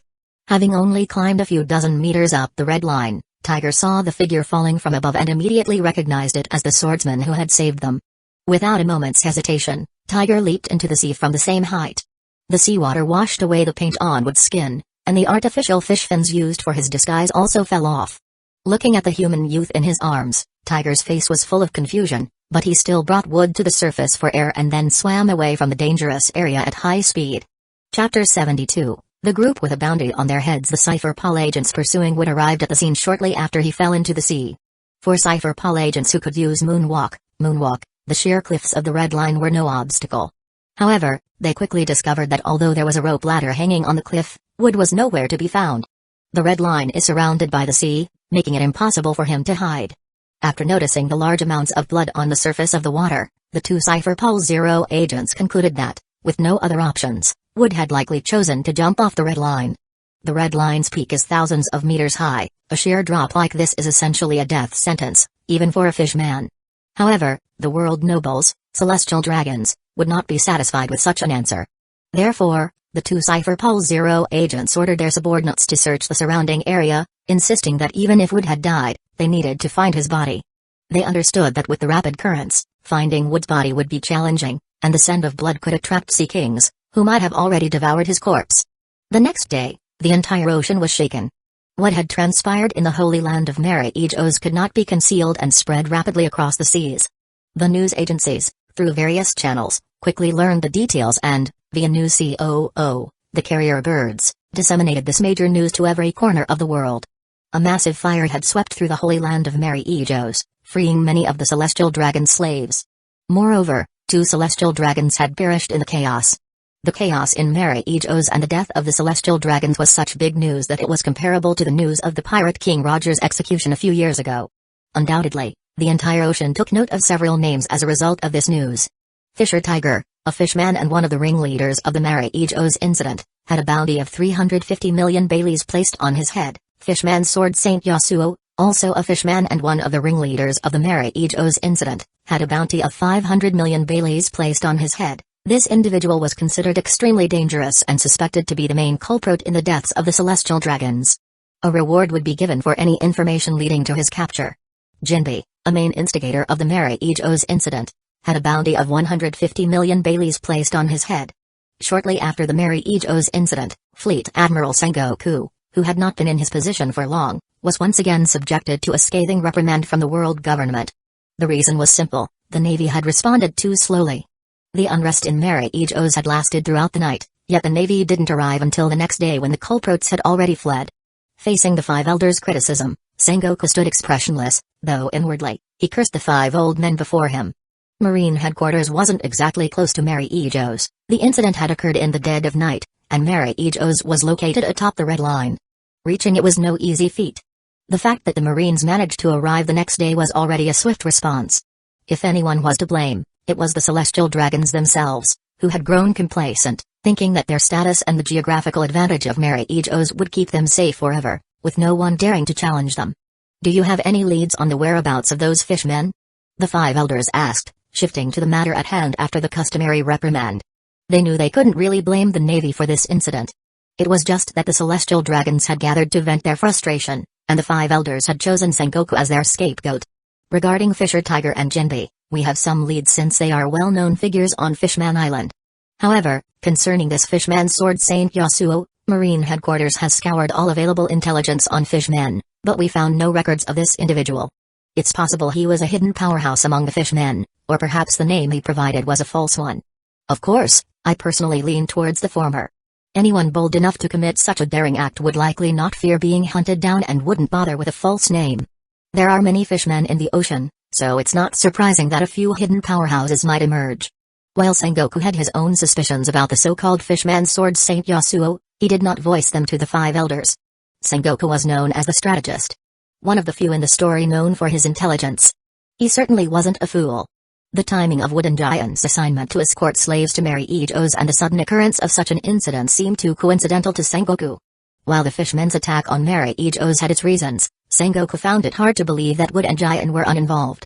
However, since Sengoku had promised to keep their identities hidden when they took on this mission, no one else knew that they had been in Mary-Oz. Moreover, Since there was a 2-day gap between the time Wooden Giant delivered the slaves and the fishmen's attack, the world government had not linked the two events to them. When Sengoku first heard of the incident at Mary Ijo's, his immediate concern was that Giant and Wood had caused a huge mess. But upon hearing that the main perpetrators were fishmen, he was greatly relieved. Although Sengoku inwardly suspected that this fishman's sword Saint Yasuo, who left no trace of his identity, might be either Wood or Giant, he had no intention of revealing this to the 5 elders. Sengoku wouldn't say a word because there was no benefit to doing so for himself or the Navy. Even if Wooden Giant had left some traces behind, Sengoku would choose to cover it up. Sengoku was one of those traditional Marines who had no love for the celestial dragons. If it weren't for his awkward position, who would want to be the world government's lapdog? So even if Sengoku knew that this fishman's sword Saint Yasuo was indeed Wood or Giant, he would take that secret to the grave. As far as Sengoku was concerned, this fishman's sword Saint Yasuo was a fishman, and the details of his background were still under investigation. But one thing was certain, the Navy had absolutely nothing to do with this. The Navy stands for justice and would never commit such an evil act as killing a celestial dragon. Chapter 73, Wood and Tiger stranded on a deserted island. You should know, Sengoku, that what we want to know isn't just this. If it were simply about intelligence on those fishmen, the world government's intelligence agencies would have already thoroughly investigated them. What we want to know now is how long it will take for the Navy to capture these audacious criminals. If they had only caused chaos in the holy land of Mary Ijo's, that would be one thing, but now, with 2 celestial dragons dead, the pressure on the 5 elders was clearly immense. Setting aside the families of Charlos Saint and Charlemos Saint, even other families of celestial dragons felt that the dignity of the world nobles had been challenged and demanded that the world government give them an explanation. The reason people fear the celestial dragons is largely due to their powerful backing, to the point where even the world government is seen as their lapdog. But if someone can kill a celestial dragon and continue to roam the seas freely, who would fear the world nobles in the future? The death of Charlos Saint and Charlemos Saint was a minor matter compared to the fact that it was a blow to the pride of all the celestial dragons. Fishmen are different from other races. They can move through the seas even without ships. Therefore, capturing these criminals on the vast ocean is not an easy task. Then directly attack Fishman Island, force them to hand over Fisher Tiger and his group, or launch a buster call on Fishman Island. One of the 5 elders, who held a cane, coldly suggested before Sengoku could finish his sentence. However, this proposal was immediately rejected by the other members of the 5 elders. That might not be wise. Fishman Island is one of the kingdoms that pays tribute to the celestial dragons. Attacking them could cause other tribute-paying nations to become wary. After this elder voiced his opposition, Sengoku quickly chimed in. After the incident, I immediately contacted King Neptune of Fishman Island. He stated that Fisher Tiger and his group had long been exiled from Fishman Island. Furthermore, Fishman Island is unlike other islands. Located 10,000 meters under the sea, even though ships can be coated for the journey, fighting fishmen in such deep waters would be unwise. If the coating on the ships breaks, even the strongest marines would be powerless to resist and would be buried in the depths of the sea. After all, they aren't fishmen or merfolk, they can't breathe underwater or withstand the crushing pressure of the deep sea. If Fishman Island were easy to destroy, the world government would have done it long ago. After all, Fishman Island is a crucial checkpoint for those heading to the New World, where log poses must be calibrated to other island locations. Destroying Fishman Island would force pirates seeking to enter the New World to take the dangerous Red Line route, meaning they would have to pass by Marine headquarters. But because of its unique location and the fighting capabilities of the fishmen, Fishman Island has continued to exist. The Navy has already issued bounties for the fishmen involved in the Mary Ijo's incident. The best officers from Marine headquarters have been dispatched to search the seas, so there should be news soon. It had better be soon. While Sengoku was discussing with the 5 elders, Tiger and Wood's bodies were being washed ashore on a deserted island in the New World. After rescuing Wood from the sea, Tiger used up the last of his energy to swim rapidly while carrying Wood. After a half day of intense swimming, Tiger finally saw the small island and passed out from exhaustion. Seagulls hovering above, attracted by the small fish and shrimp clinging to their bodies, pecked and hopped on them, successfully waking the 2 up. Both Tiger and Wood were severely injured, but because they were utterly exhausted, they could only lie on the beach, waiting to regain some strength. In the world of pirates, people are tough, as long as they aren't killed outright, they typically don't die easily.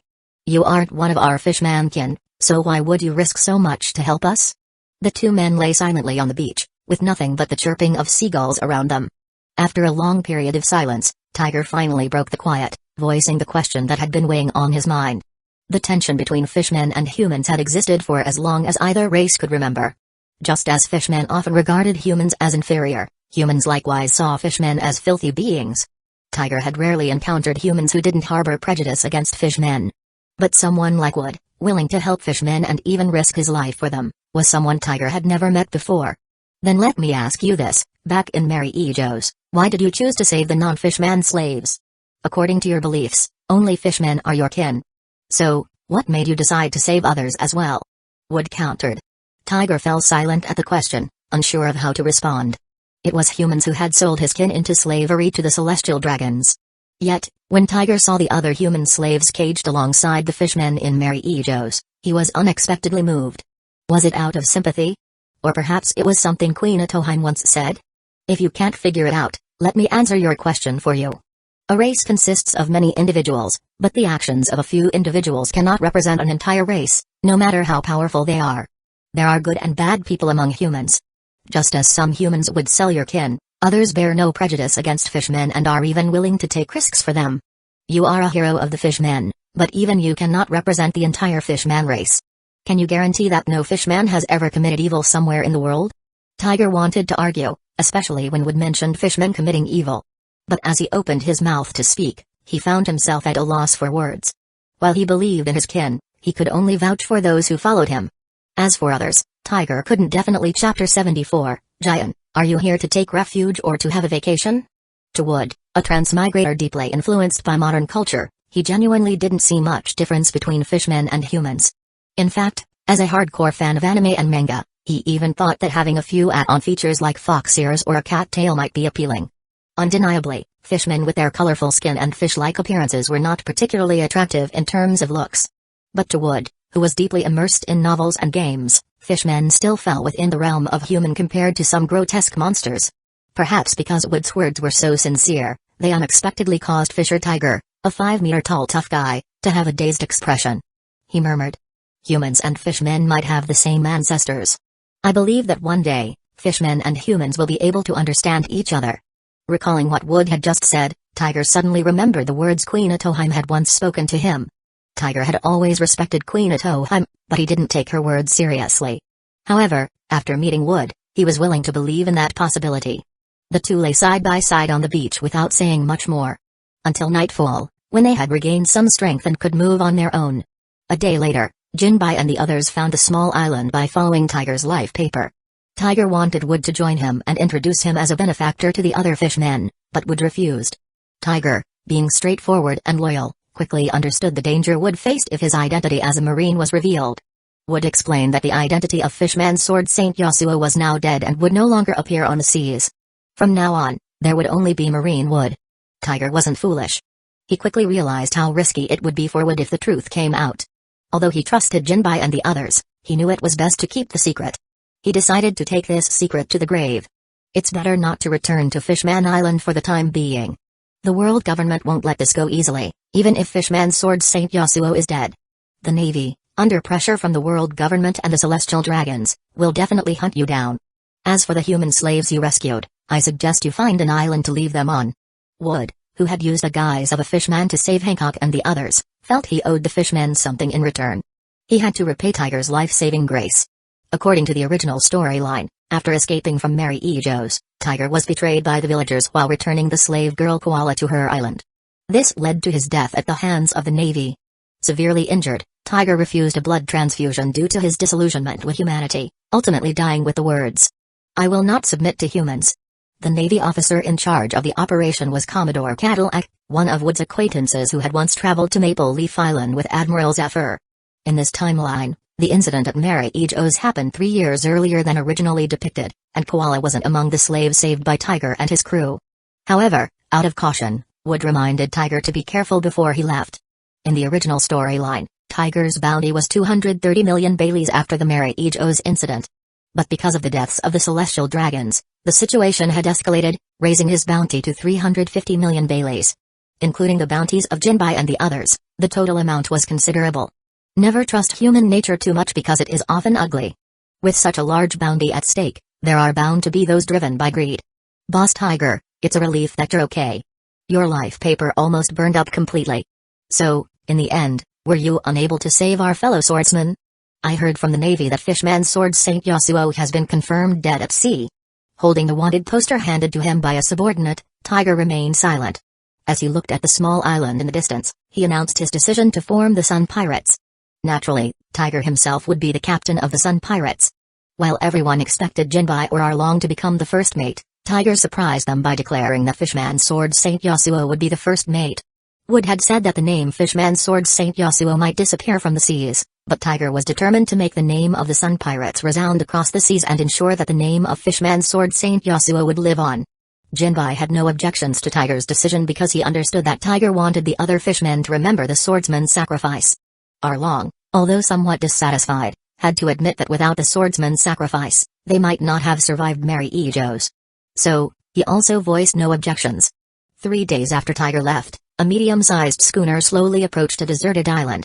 A beautiful and valiant female swordsman, holding a piece of life paper that had stopped moving, confirmed that the person she was looking for was on the island and dropped anchor. As Giant jumped from the ship's deck, she spotted Wood returning from the forest with food.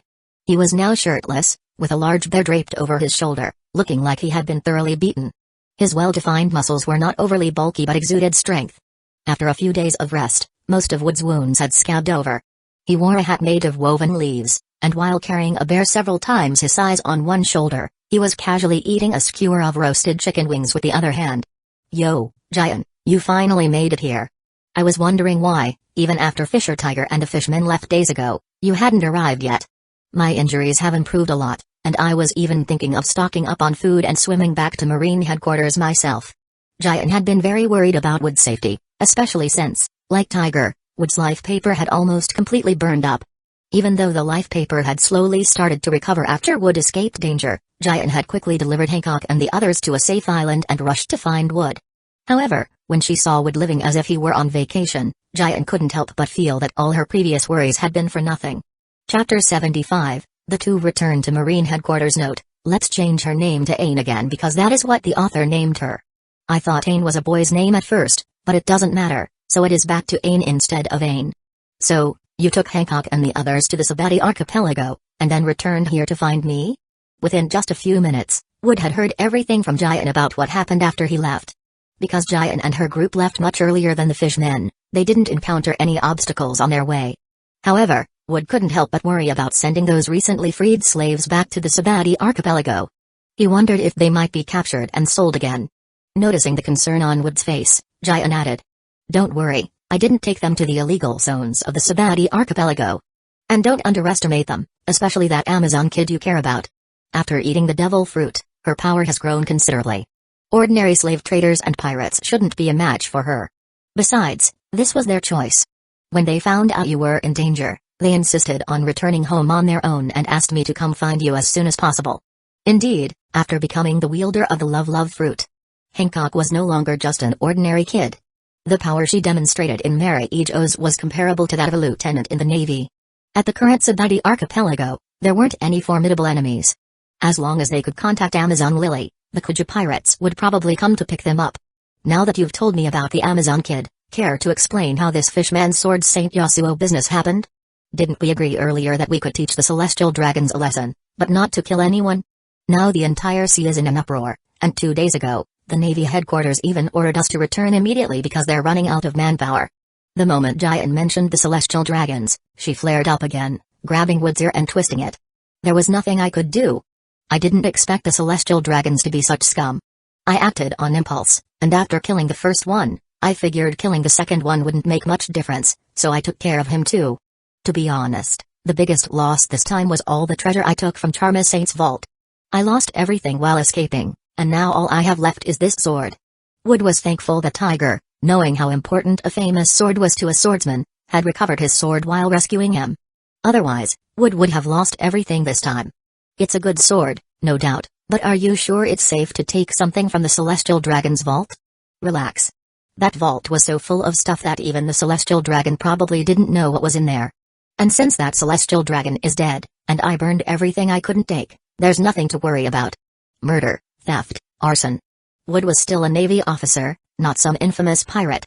Noticing the uneasy look on Giant's face, Wood casually patted her shoulder and reassured her. After all, it's the Celestial Dragons. It's no big deal. They're worse than pirates, so there's nothing wrong with robbing them. Wood's twisted logic and worldview left Giant speechless. Although she wanted to assert that she was a righteous Marine and wouldn't stoop to Wood's level, she couldn't help but realize that she was somewhat complicit in the whole situation. After several days of sailing, Wood and Giant's ship finally docked at the Navy headquarters harbor. During the journey, Wood had hoped that some bounty-hunting pirates might come looking for trouble, giving him a chance to earn some extra cash.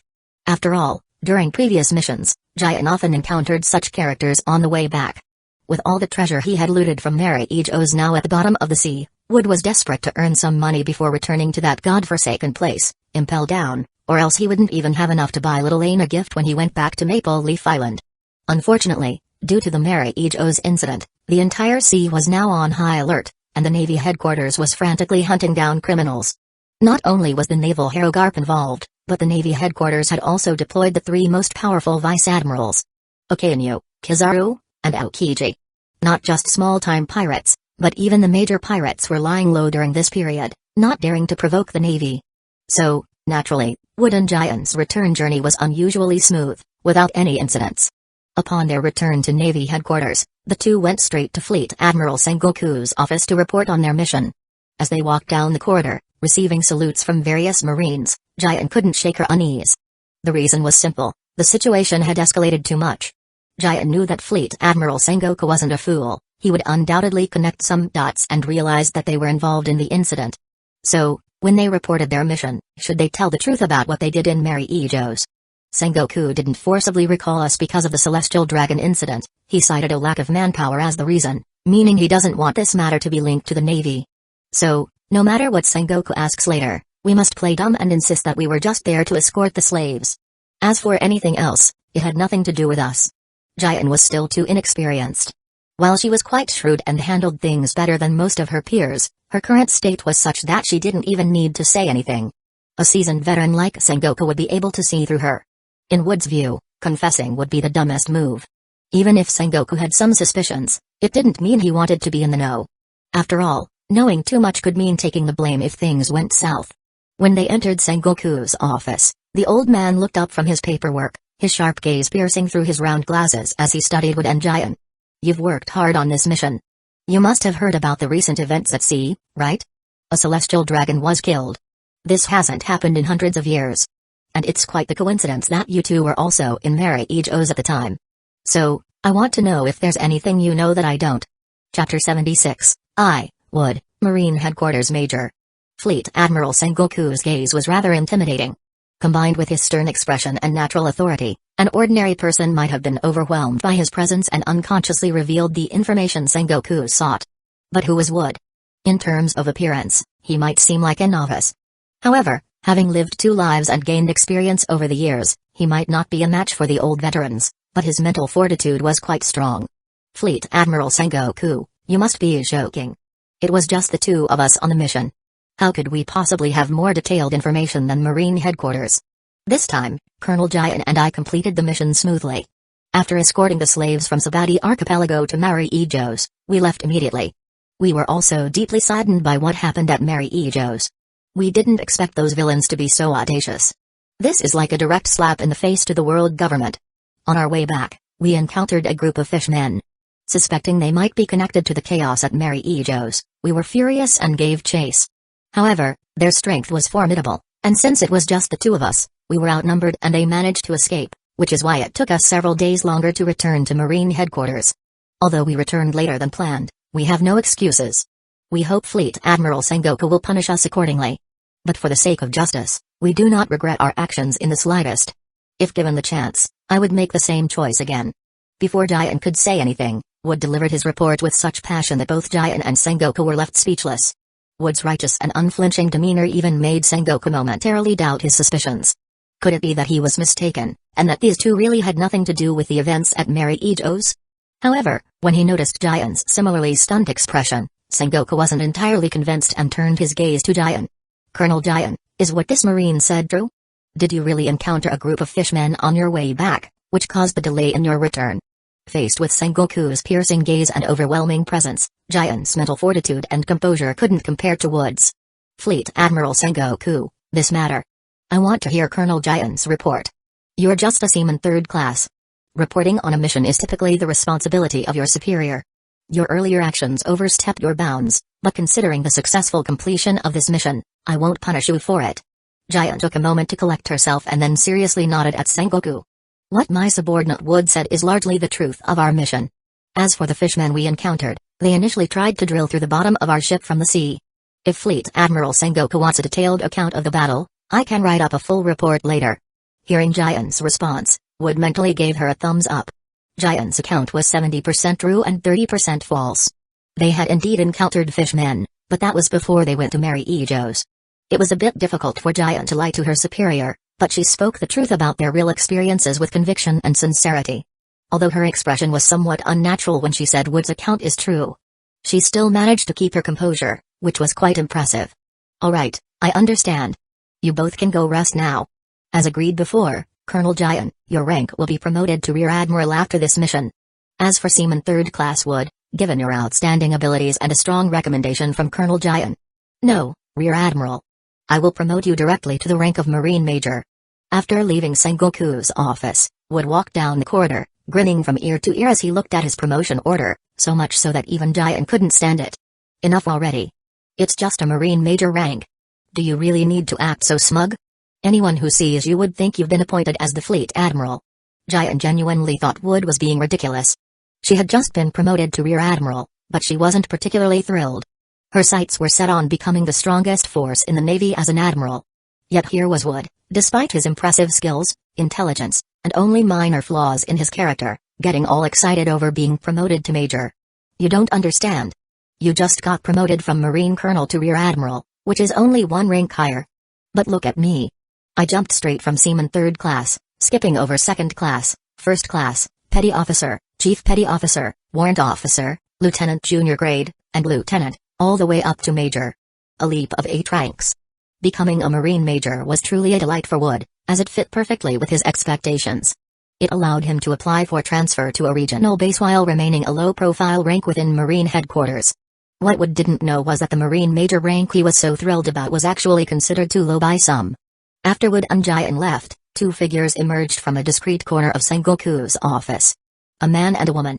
If Wood and Giant were present, they would have been shocked to realize that as swordsmen, they hadn't even sensed these 2 in the room. But this wasn't surprising, given that these 2 weren't ordinary people. They were none other than Vice Admirals Garp and Tsaru, both well known to Wood and Giant. "Ha ha ha ha ha, that kid Wood is quite something. He's got skill, talent, and a thick skin. Sengoku, you old fox, only promoted him to Marine Major? From what I've seen, he's got the potential to be an admiral." Garp was no stranger to Wood, as Zephyr often spoke about this troublesome student of his. The recent events confirmed what his old friend had said. Wood's strength was definitely on par with, if not greater than, Giant's. Giant lied. Her story was half true, half false, but I'm certain there were lies mixed in. The encounter with the fishmen might be true, but they were definitely involved in the events at Mary Ejo's. Vice Admiral Tsaru had watched Giant grow up, so while Giant might be able to deceive others, she couldn't fool Tsaru. The fleeting awkwardness in Giant's expression hadn't escaped Tsaru's keen eye. Chapter 77, Sending Wood Undercover. Having received confirmation from Vice Admiral Tsaru, Sengoku set down the bounty notice he was holding. Initially, he had only suspected something, but now it seemed clear that the so-called fishman's sword Saint Yasuo was likely none other than Wood. The reasoning was simple: Giant's feminine characteristics were too prominent, and even with some disguise, she couldn't convincingly pass as a male fishman. These 2 brats have guts, that's for sure. Sengoku, I think you need to give them a good scolding. Otherwise, they'll become even more reckless, just like a certain someone who's always acting out of line. Though Giant was family, and neither Sengoku nor Tsaru intended to reprimand Wood and Giant for this incident, Tsaru still felt that they had gone too far. After all, the people they had dealt with were world nobles, the celestial dragons. If anything had gone wrong and their involvement had been discovered, even the combined efforts of these veteran leaders wouldn't be enough to protect the 2 youngsters. A scolding is definitely in order, but there's no need to make too much of it. Even though they're young, they both know their limits. They managed to uphold their sense of justice and even took care of the aftermath exceptionally well. Unlike a certain someone who acts without thinking. Despite the teasing from Sengoku and Tsaru, Garp remained unfazed, continuing to pick his nose with an air of indifference, as if they weren't talking about him at all. Garp had always admired Wood, and after this incident, he liked the kid even more. As a Marine who upheld true justice, Garp naturally despised the celestial dragons. If given the chance to take one down himself, he wouldn't mind losing his rank entirely. In Garp's opinion, Wood and Giant had done such a perfect job that they deserved praise, not a scolding. Sengoku and Tsuru were simply making a fuss over nothing. Sengoku, now that their mission is complete, how about transferring Wood to my unit? Zephyr has hinted at it several times. He's just too proud to ask you directly for a favor for his student. This time, Garp wasn't lying. Zephyr had indeed asked him to help. However, Zephyr's request was only to get Wood out of his current post at Impel Down. Zephyr had always been deeply concerned about his students, especially Wood, whom he saw as a promising talent. In terms of both talent and ability, Wood was not inferior to Giant, and he was on par with the Navy's top rising stars like Akainu and Kizaru. Given Wood's potential, Zephyr couldn't bear to see him languish at a place like Impel Down. Zephyr had previously sent Wood there to hone his character, but now he felt it was time for a change, and he was reluctant to ask Sengoku for another favor. So, he had turned to Garp for help. Considering Wood's cunning and the fact that Zephyr had asked him for a favor, Garp decided to directly request Sengoku to transfer Wood to his unit. Garp, forget about getting your hands on Wood. The Navy finally has a few good prospects, and I'm not going to let you corrupt them. I have other plans for Wood, and I'll discuss the details with Zephyr, so you can stop meddling. Sengoku didn't hesitate to reject Garp's request. He viewed Garp as a negative influence on the Navy's overall discipline. Aokiji had already been swayed, and Sengoku was determined not to let Wood fall into the same trap. What Sengoku didn't realize was that Wood was already more than capable of swaying himself. He didn't need anyone else's influence. After returning from his mission, Wood was thrilled to find that he had been promoted from a rank-and-file soldier to a Marine Major. Just as Wood was planning to take it easy for a few days and then apply for a transfer to a regional base, Sengoku issued a transfer order that left him completely stunned. He had been promoted to Marine Major, but he was still being sent back to Impel Down. However, unlike his previous assignment, this time Wood was being sent to Impel Down to carry out a top-secret mission. As he sat on the deck of the ship heading back to Impel Down, Wood recalled the conversation he had with Sengoku and Zephyr a few days earlier in the office. Even now, he couldn't help but feel a sense of dread. The so-called top-secret mission was to have Wood go undercover. Since the death of the Pirate King, Roger, the seas had become increasingly chaotic, much like the power struggles that follow the fall of an emperor. Several large pirate crews were rapidly growing, expanding their influence at an alarming rate, almost like new emperors of the sea. As the pirate forces grew, the Navy's control over the seas weakened, and gathering intelligence became increasingly difficult. It was during this time that Sengoku and Tsuru came up with a solution. After some discussion, they decided to plant undercover agents within the pirate factions. The selection of these undercover agents required certain qualifications. First and foremost, the agent needed to have sufficient strength, otherwise, they would be useless to the Navy if they couldn't establish themselves among the pirates. Secondly, the agent needed to be someone relatively inconspicuous within the Navy. Sending someone like Akainu, Aokiji, or Giant to infiltrate the pirates would raise immediate suspicion. The combination of these requirements, having strength while remaining low profile, eliminated 99% of candidates. Unfortunately for Wood, he fell into that remaining 1%. After witnessing Wood's performance during the Mary Ijo's incident, Sengoku was impressed by his abilities and quick thinking. Moreover, Wood's demeanor didn't quite align with the righteous image of a Marine, making him the perfect candidate for this top-secret mission. Wood was one of Zephyr's students, and Sengoku was well aware of the events that had occurred on Maple Leaf Island. Coupled with Wood's recent actions against the Celestial Dragons, Sengoku concluded that while Wood might seem irreverent, he still adhered to his own sense of justice. Chapter 78, The True Core Function of the System. Returning to Impel Down this time had a special purpose. Sengoku and the others had arranged for Wood to betray the Marines in a way that made sense by staging a scenario. In this scenario, Wood would inadvertently release prisoners from Impel Down for certain reasons, leading to his forced defection from the Marines due to the gravity of his crime.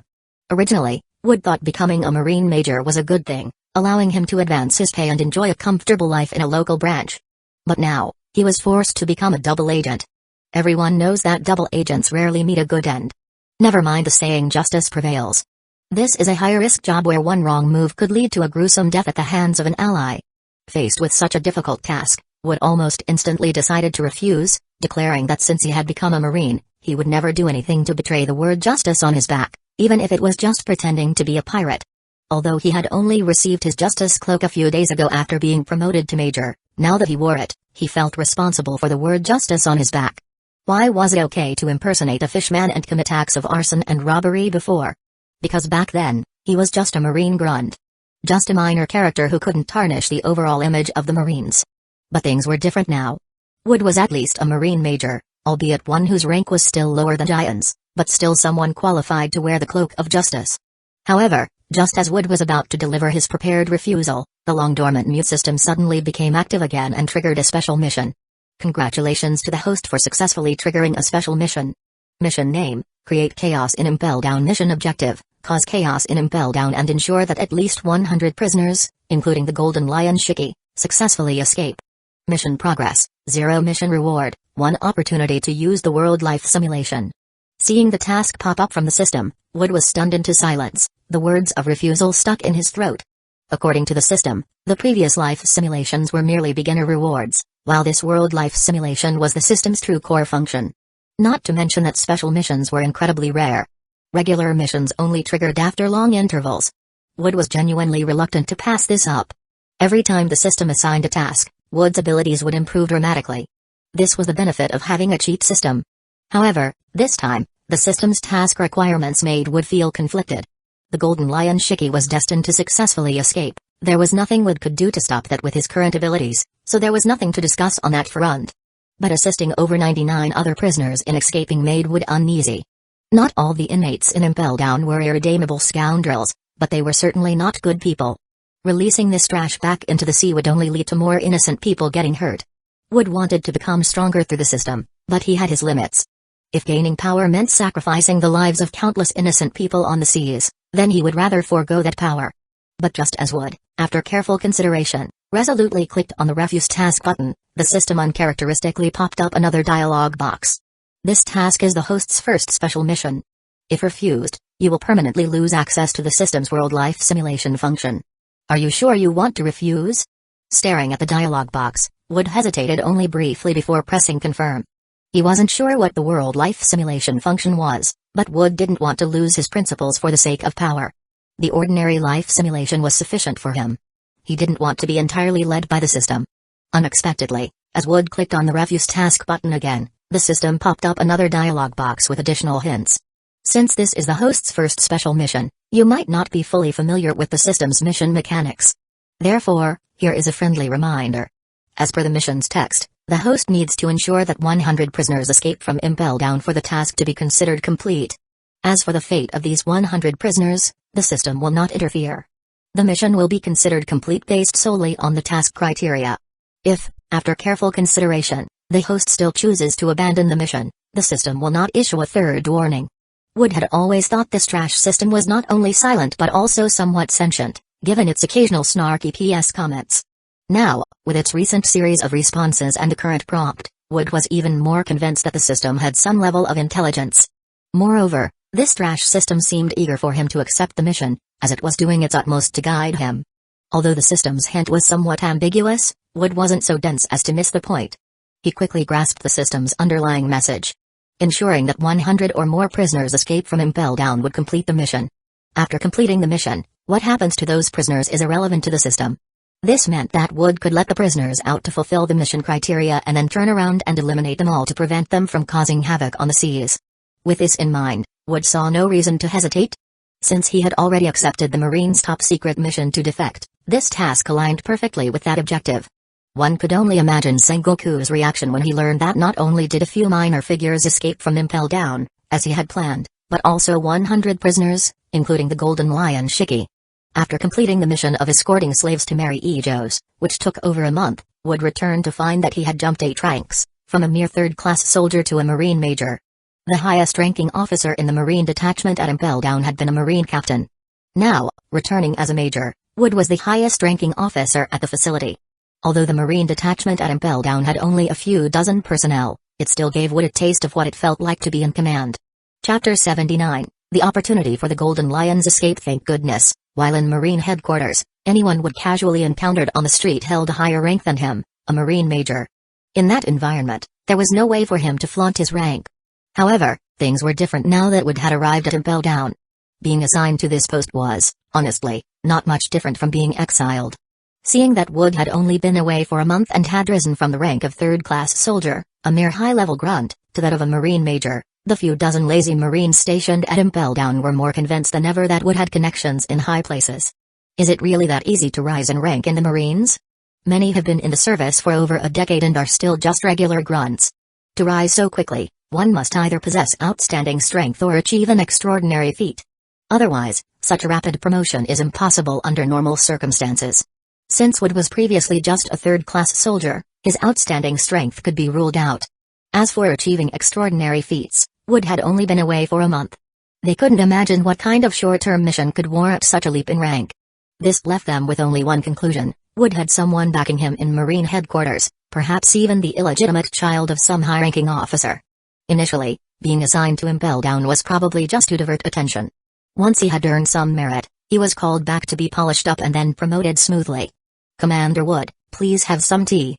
This is a fine tea that I've been saving for a long time, reluctant to drink it until I could offer it to you. Commander Wood, how's my massage? Is the pressure all right?" Ever since Wood returned to Impel Down, the small Marine unit stationed there had undergone a complete change in attitude. They went from indifferent to attentive, fawning over him like sycophants. Wood could easily guess why they were being so obsequious. They thought he had powerful backers and were trying to latch onto his coattails, hoping he could elevate them as well. "Things aren't what you think. My promotion from third-class soldier to Marine major was earned through blood, sweat, and tears. The mission was nearly a death sentence. If not for my luck, you wouldn't be seeing me now." Seeing Wood's serious expression, the small group of lazy Marines fell silent. Eventually, the captain of the unit, a Marine captain, asked the question on everyone's mind. "Could you share what mission it was, Commander Wood? We'd like to hear about your heroic deeds." With the captain's question, the others also looked at Wood with curiosity, genuinely wanting to know what kind of mission had led to such a rapid promotion. It wasn't that big of a deal, really. "Ahem, actually, it was a top-secret mission, so I can't disclose the details. You understand." Wood had always found his roommate, Smoker, too uptight to enjoy joking around with. Smoker never played along, making things dull for Wood. But now, with a group of eager listeners, Wood was in high spirits, ready to boast. However, just as he was about to start, he remembered that his Giant's mission involved a hidden identity. Revealing too much could lead to future slip-ups, so he quickly shut his mouth. Seeing Wood stop mid-sentence, the others, including the captain, exchanged knowing looks. Inwardly, they thought, "Secret mission, my foot." Clearly, he was just grabbing some easy merit and has nothing to brag about. Of course, these thoughts stayed in their heads. Being seasoned professionals, they maintained the proper expressions on their faces. Even though they had no idea what Wood had really done, they didn't hold back on showering him with exaggerated praise, digging deep into their reserves of flattery. "Commander Wood, you'll always be our leader. Just give the word. Whether it's marching into hell or jumping into a fire, we'll follow you anywhere." The captain and the others saw an opportunity to rise in rank and leave this backwater post. They figured becoming Wood's underlings wasn't a bad deal. "Are you really willing to follow me, even if I make a mistake? Will you stand by me no matter what?" Hearing Wood's words, the captain and the others assumed he was testing their loyalty. They immediately thumped their chests, declaring they would share blessings and burdens alike. Well, more accurately, they'd bear the burdens while leaving the blessings to their leader, as long as he didn't forget about them. Wood was moved by their words. He couldn't help but think how unfortunate it was that Smoker wasn't here. Smoker could learn a thing or two about being a proper subordinate. After returning to Impel Down for several days, Wood had yet to make a move. He was waiting for the right opportunity. If he acted now, at most, he could only release the few prisoners Sengoku had arranged, far short of meeting the mission's requirement.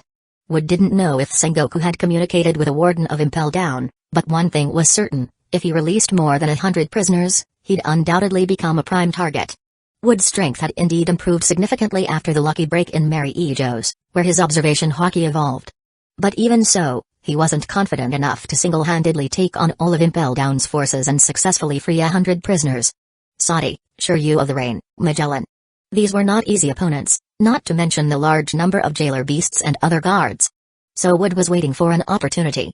Based on his experience from the previous life simulation, the time for Golden Lion Shiki's escape should be near. When Shiki escapes, most of Impel Down's forces will be focused on him, making it much easier for Wood to complete his mission. In the level 6 eternal hell of Impel Down, within a dimly lit cell, a man with spiky golden hair, wearing prisoner garb, sat bound by sea stone chains, his eyes filled with a resolute determination as he stared at his legs. 2 years ago, Shiki could not believe that his rival, Galdi Roger, had been captured, so he stormed Marine headquarters, Manaford, alone to confirm it. Learning from Garp that Roger would be executed in the weakest sea. Shiki was consumed with rage, seeing it as an insult to the Pirate King Roger. The Marines, fearing something might go wrong during Roger's execution, dispatched Garp and Sengoku to confront Shiki. The ensuing battle nearly destroyed half of Manafort before Shiki was finally defeated. Chapter 80, The Golden Lion. Shiki's escape. Is the Golden Lion Shiki powerful? That's an indisputable fact. He was a man who stood alongside Roger and Whitebeard as one of the legendary pirates, and he was also a former member of the Rocks Pirates. Setting aside his past achievements, the fact that Shiki was able to fight Garp and Sengoku together for several days at Marineford is enough to prove his immense strength. After being imprisoned in the Level 6 Eternal Hell of Impel Down for 2 years, Shiki has finally calmed down.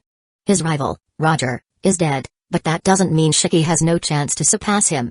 If Roger could find the One Piece, then Shiki believed that if he could do the same, it would prove that he was no less than Roger.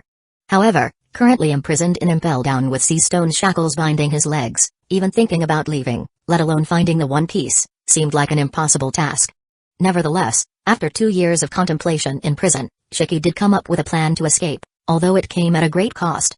Sea stone chains are exceptionally tough, likely impervious even to a top-tier swordsman. As a devil fruit user, sea stone is like a kryptonite, sapping their strength. Most devil fruit users would become completely powerless, like a limp rag, just by touching it. But Shiki is no ordinary man. He is a legendary figure who once rivaled the Pirate King, Goldie Roger. Though Shiki, as a devil fruit user, cannot avoid the weakness caused by sea stone, he is far from being as powerless as lesser users. If he can't cut through the sea stone shackles, then cutting off the legs they're bound to will have to do.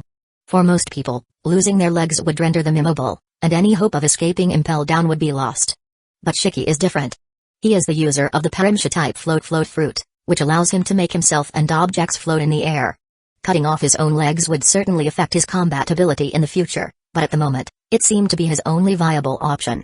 As his sentence drew closer, Shiki was determined not to follow Roger to the grave, so today he finally resolved to take action. For a master swordsman, cutting something, even without a blade in hand, is a simple matter. If Zoro can fight without swords, then it goes without saying that the Golden Lion Shiki can as well.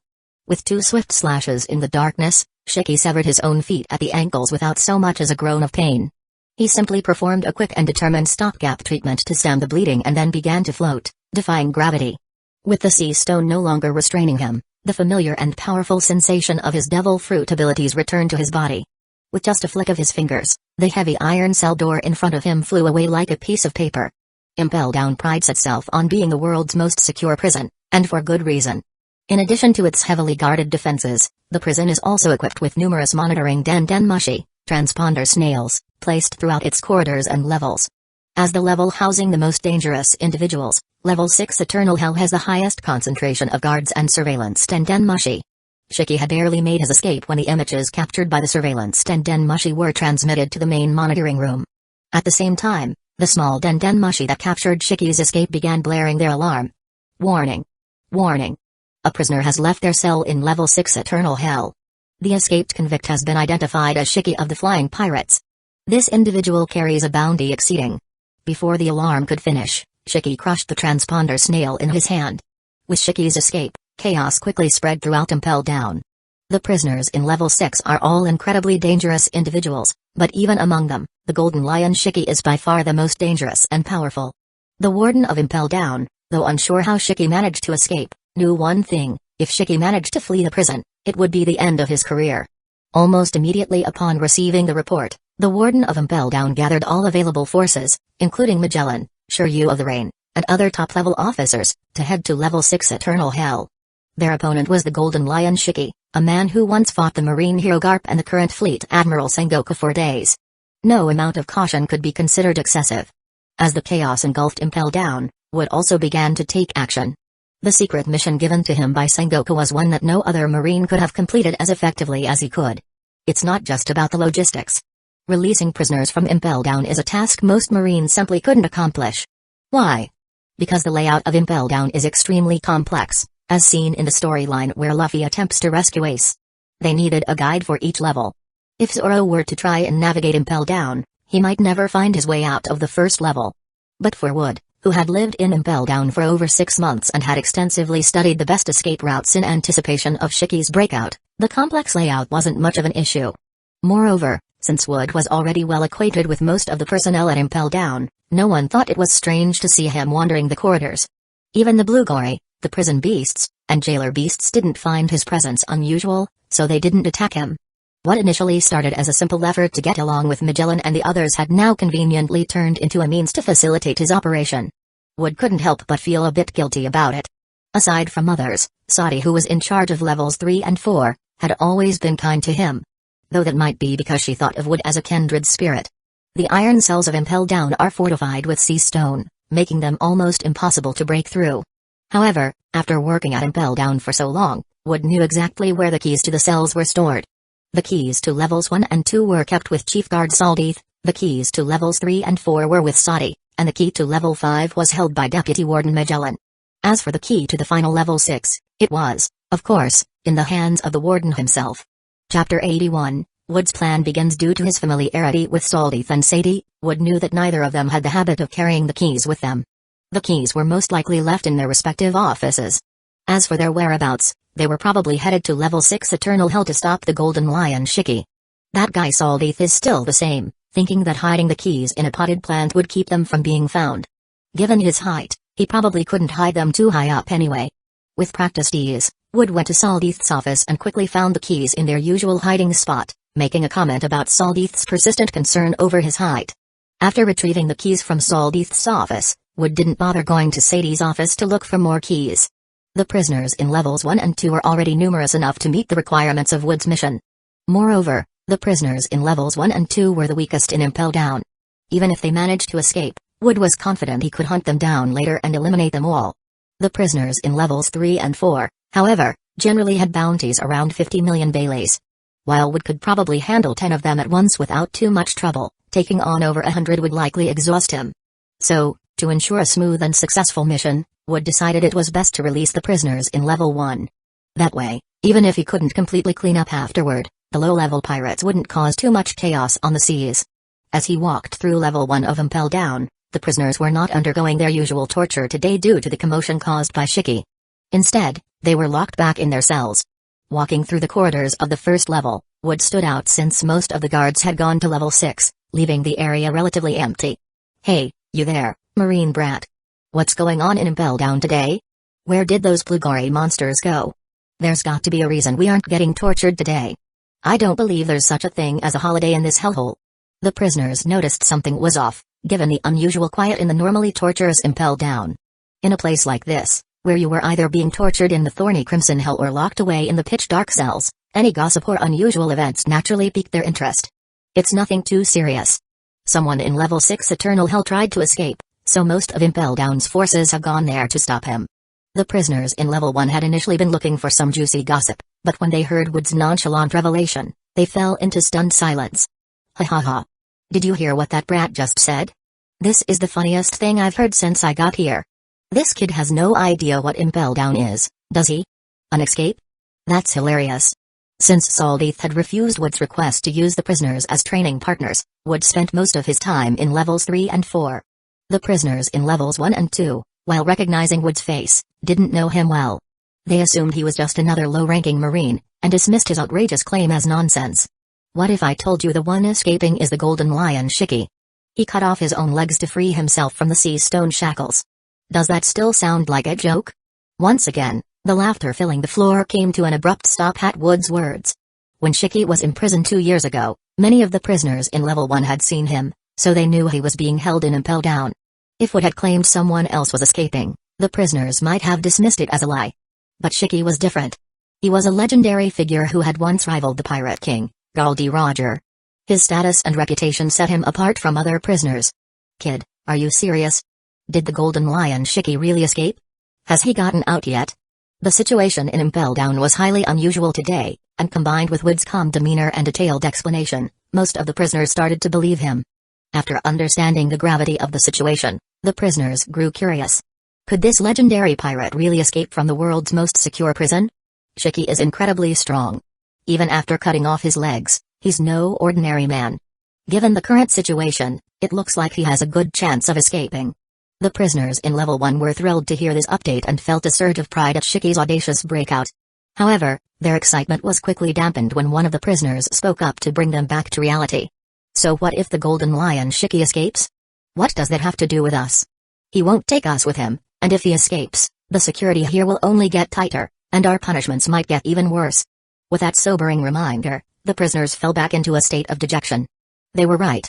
Shiki's escape might be a big deal, but it had nothing to do with them. If anything, it might make their situation worse. Not necessarily. Wood interjected. Because of Shiki's escape, the lower levels of Impel Down are currently understaffed.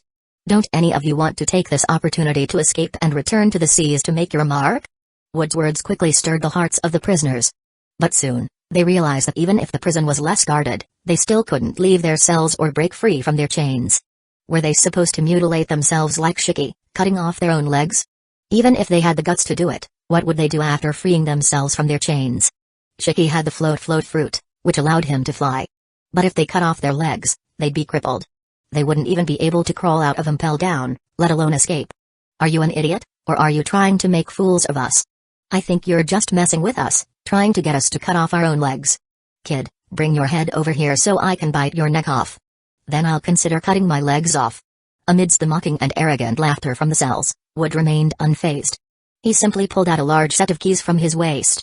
Chapter 82, The Sincere Prisoners of Impel Down. Those keys, could they be? The prisoners in Level 1 asked with suspicion, but Wood did not answer. Instead, he walked over to a nearby cell, carefully selected the corresponding key from the keyring, and inserted it into the lock. At that moment, all the prisoners in Level 1 fell into a hushed silence, their eyes fixed intently on Wood's actions. With a creak, the iron cell door slowly opened. As soon as it did, the prisoners in Level 1 erupted into wild, frenzied excitement. Kid. No, boss, as long as you get me out of here, you'll be my leader from now on. Boss, look over here. I was a notorious pirate in the East Blue. If you help me escape, I'll be your loyal dog. PFFT, the so-called most notorious pirate in the weakest sea? I'm from the West Blue. If it wasn't for bad luck, I would have made a name for myself on the Grand Line by now. If you get me out, I'll serve you faithfully, and I've got a stash of treasure hidden away. Once we're out, it's all yours. You liar. You're just a rookie pirate, what treasure could you possibly have? And weren't you just calling this gentleman a brat earlier? Seeing that Wood's keys could indeed open the cell doors, the prisoners in Level 1 now looked at him with eyes blazing like molten lava. They didn't understand why a Marine would help them escape, but who cared about that right now? With the Golden Lion Shiki drawing most of Impel Down's forces to Level 6, the prisoners in Level 1 were closest to the exit. As long as they could get out of their cells, freedom was within their grasp. Now that Wood held the keys, he became the most sought-after person among the prisoners, with everyone trying to outbid each other in promises. I think you all can see that once I let you out, I can't be a Marine anymore. And if I'm going to risk my life doing dangerous work, why not be a free pirate instead of settling for the Navy's meager salary? After we escape, I plan to form a pirate crew, and as for its members, well, I think you all know what I mean. Of course, if you want to be officers in my crew, it will depend on how sincere you are. As soon as Wood finished speaking, the prisoners in Level 1 were like a bunch of roosters on steroids, eagerly pledging their loyalty. Some even revealed the locations of their hidden treasures to win his favor. If Wood had released them with no demands, the prisoners might have suspected a trap. But seeing Wood's greedy demeanor, they actually felt more at ease. The prisoners who were freed breathed in the sweet air of freedom and couldn't hide their excitement. However, their joy quickly turned to sinister thoughts as they eyed Wood's back. While they had been trapped in their cells, they had no choice but to grovel to him. But now that they were free, who would actually keep their promises? Wood, barely 20 years old by the looks of him, was just a young brat. They, on the other hand, had all been pirates with bounties on their heads. Who would be willing to take orders from a wet-behind-the-ears kid? Moreover, they had just revealed the true locations of their hidden treasures to gain his trust. If Wood were to escape, wouldn't all their wealth be lost? Wood hadn't even turned around, but his observation hockey had already detected the movements of the prisoners behind him. So, before they could make a move, Wood spoke again without turning his head. Although you've escaped your cells, your ankle chains are still on. And remember, Impel Down is surrounded by the Calm Belt, home to countless sea kings. Without a marine warship, it would be nearly impossible to escape. But don't worry, I've already prepared for this. As a marine major, I have the authority to requisition a warship. If you stick with me, I guarantee we'll get out of here.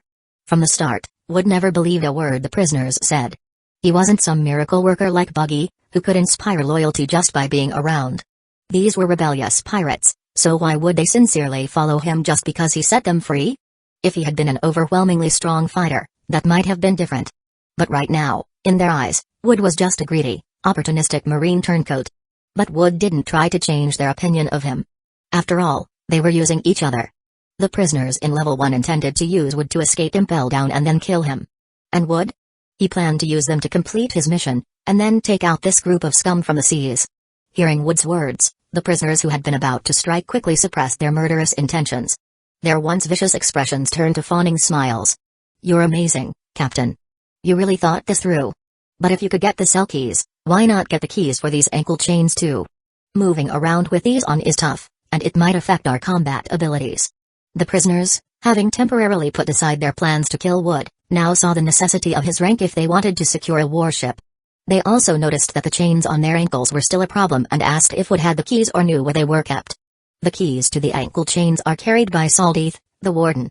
Don't even think about it. It took a lot of effort just to get the cell keys." Was this the truth? Of course not. The keys to the ankle chains were actually kept right next to the cell keys. But Wood had no intention of unlocking their chains. Why? Because as long as they were restrained, they'd be easier to handle later.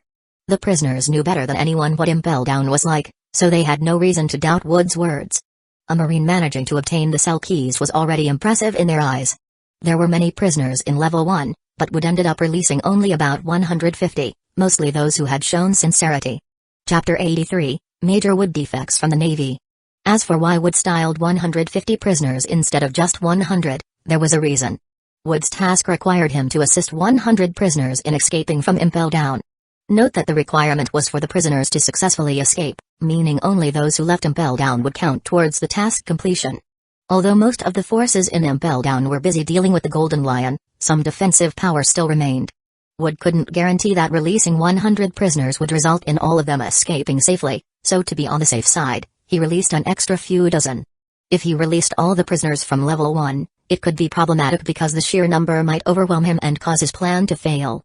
As the large number of prisoners began escaping from their cells, the surveillance Tenden machine naturally triggered the alarm. However, with the chaos caused by the Golden Lion Shiki, the Warden of Impel Down and Magellan, who were in the 6th level, couldn't respond quickly even when they received the news. In fact, the Warden was caught off guard by the sudden emergency and was killed on the spot by Shiki. With the Warden's death, the balance of power in Impel Down, which had initially held Shiki at bay, was completely shattered. Shiki then started to dominate the fight, overwhelming Magellan and the others. On the other side, with only a few guards left in Level 1 under the command of Hannibal, they couldn't stop the prison break. After losing 20 to 30 men, the prisoners from Level 1 crossed the thorn-filled Crimson Hell and finally emerged outside Impel Down. "Boss Wood, where's the ship you arranged? The Navy will soon come to suppress this situation." Seeing the sky for the first time in ages and breathing the outside air, the prisoners were determined not to return to the hell of Impel Down. Wood understood that he was now considered a traitor to the Navy. Fleet Admiral Sengoku and a few other high-ranking officers might know his undercover status, but the rest of the Navy wouldn't. To avoid being mistakenly targeted by the Navy reinforcements, Wood boarded the ship he had prepared with a large group of prisoners. The Navy ship had been prepared by the small detachment stationed at Impel Down on Wood's orders. However, they hadn't realized that when Wood asked them to prepare the ship, it was not for an official mission but for an escape. What puzzled them even more was why Wood, who had a bright future and a powerful backer, would commit such a crime as breaking prisoners out of Impel Down. "Brothers, you all said you'd stick with me through thick and thin, right? Do you still have that thought now?" Wood had already thought it through. If he was going to be an undercover pirate, then forming a pirate crew was essential. However, he didn't have any subordinates yet, which seemed a bit odd.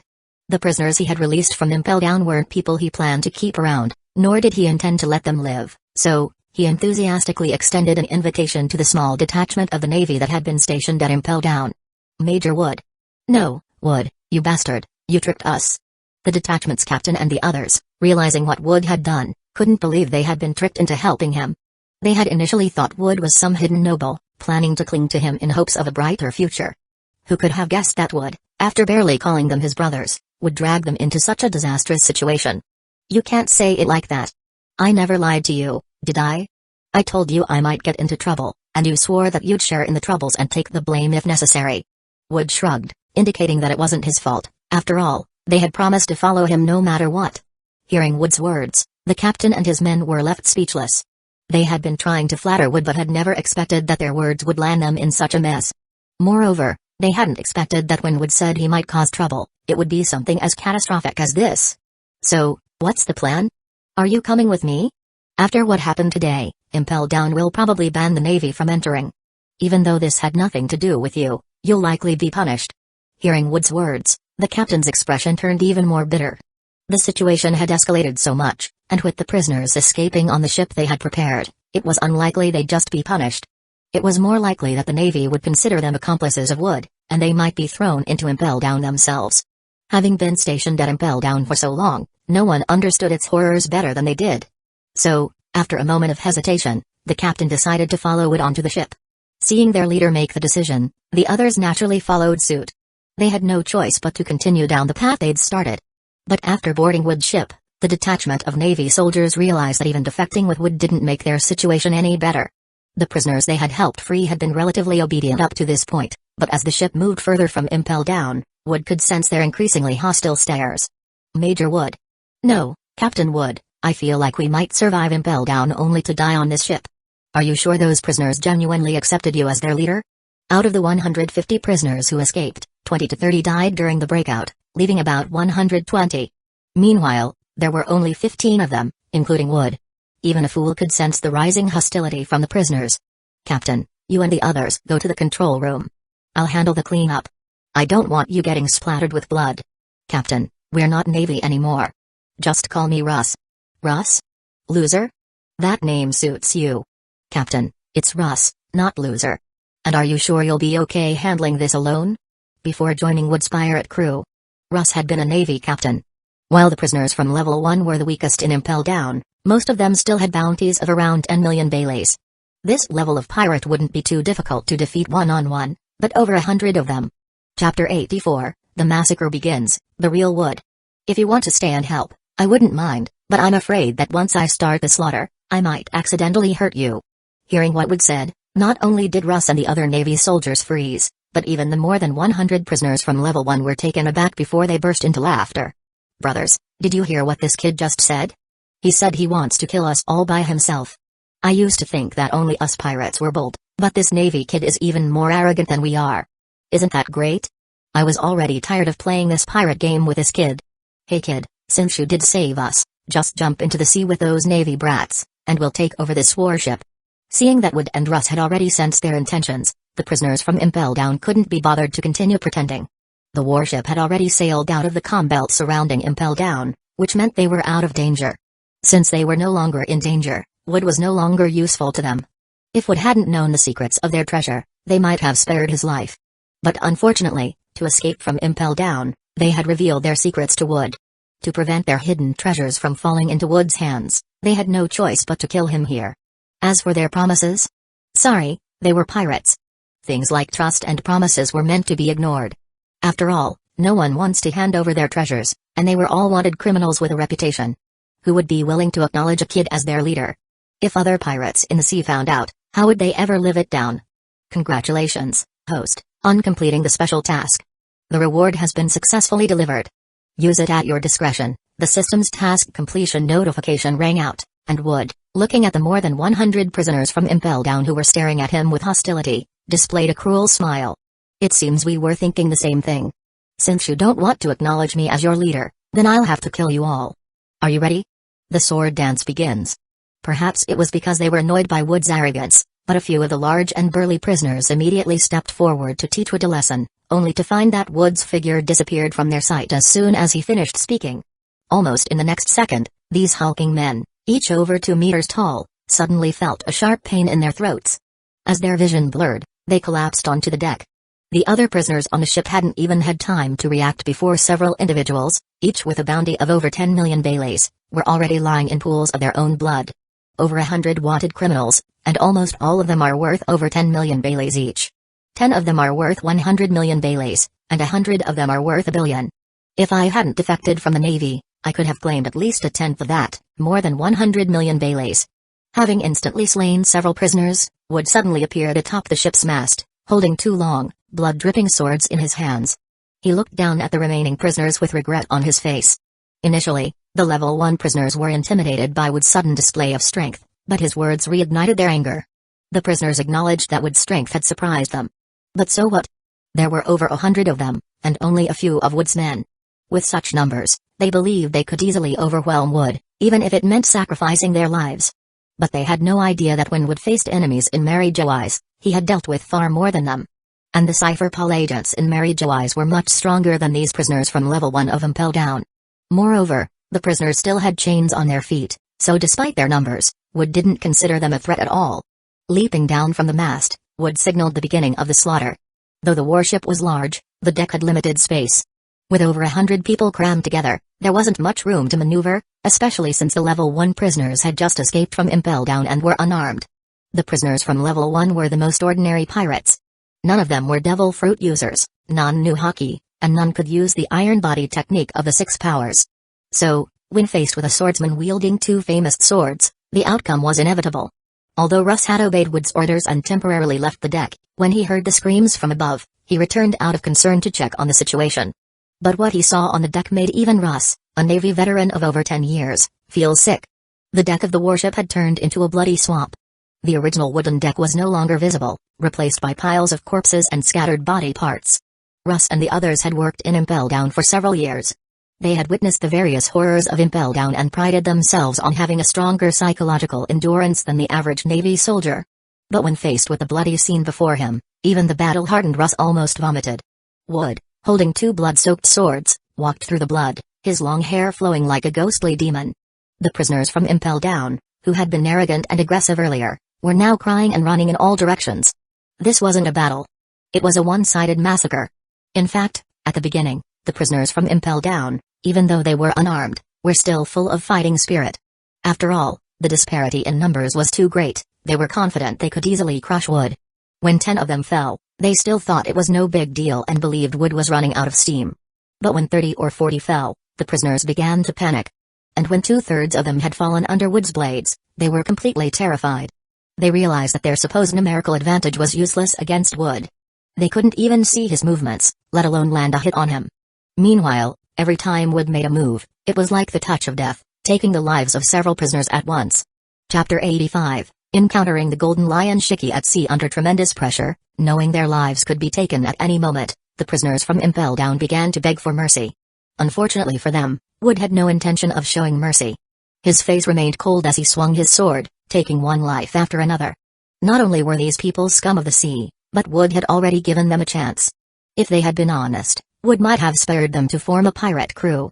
However, since they harbored ill intentions, there was no reason to show them mercy.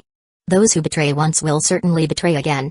Keeping such people in his pirate crew would only lead to endless trouble in the future. Overwhelmed by Wood's immense pressure, some even jumped off the deck into the sea, unable to bear the fear. Wood didn't bother chasing those who jumped because they were as good as dead. They were in the middle of the ocean, far from any land. The closest land was Impel Down.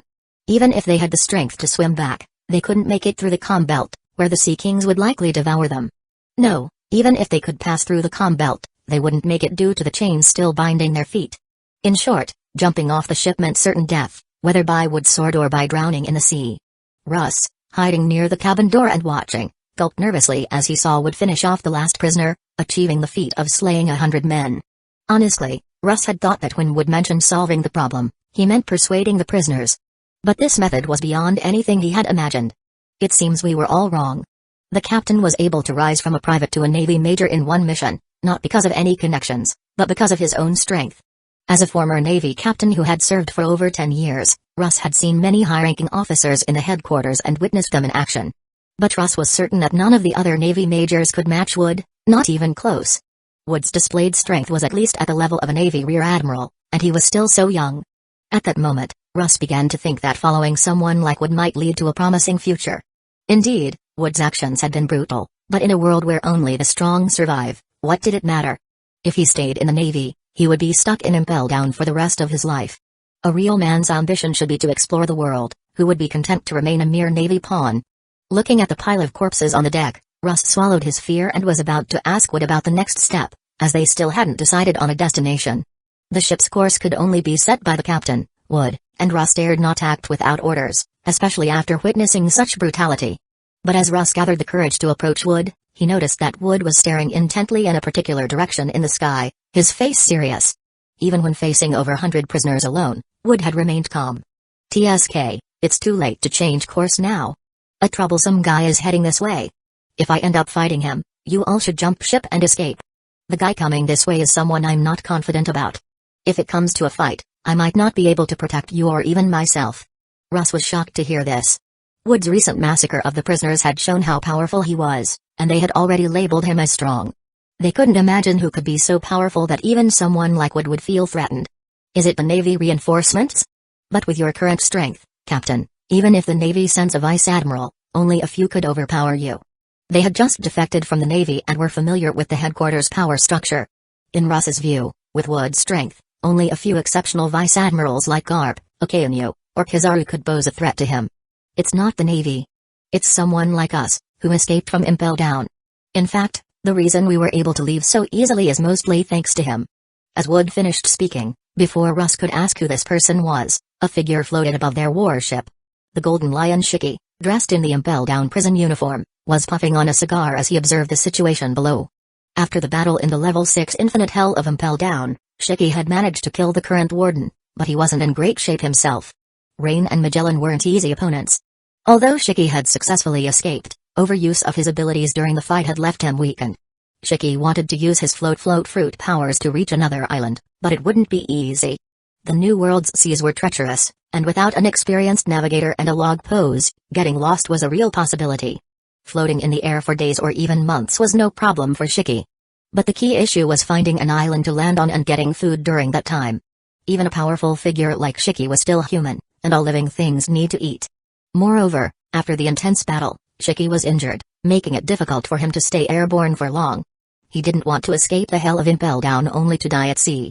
After leaving Impel Down, Shiki had considered hijacking a Navy warship but then realized that he had no knowledge of navigation.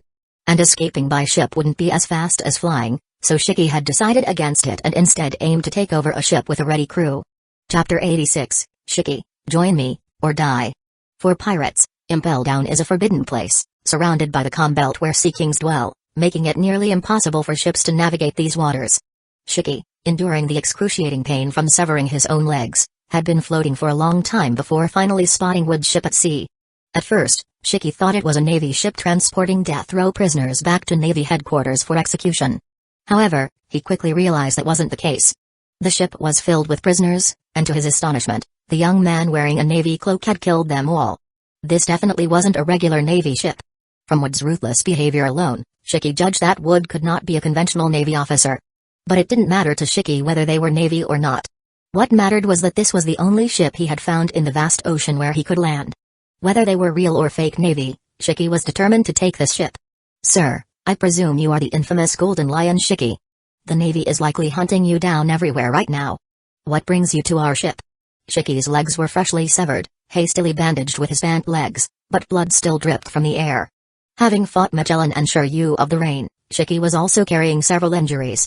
Despite his condition, the aura emanating from this legendary pirate was still formidable. In the film, Shiki was essentially a victim of plot necessity. After all, Shiki was a pirate who could rival Roger and Whitebeard in terms of stature and strength. Even after cutting off his legs, his power shouldn't have been diminished to the point where he was defeated by Luffy, who hadn't even mastered Gear 4th. Not just Shiki, but Zephyr, the former Navy admiral who fought evenly with Kizaru after forming the Neo Navy, also fell to Luffy in the end. It all boils down to one thing: Oda doesn't understand pirates.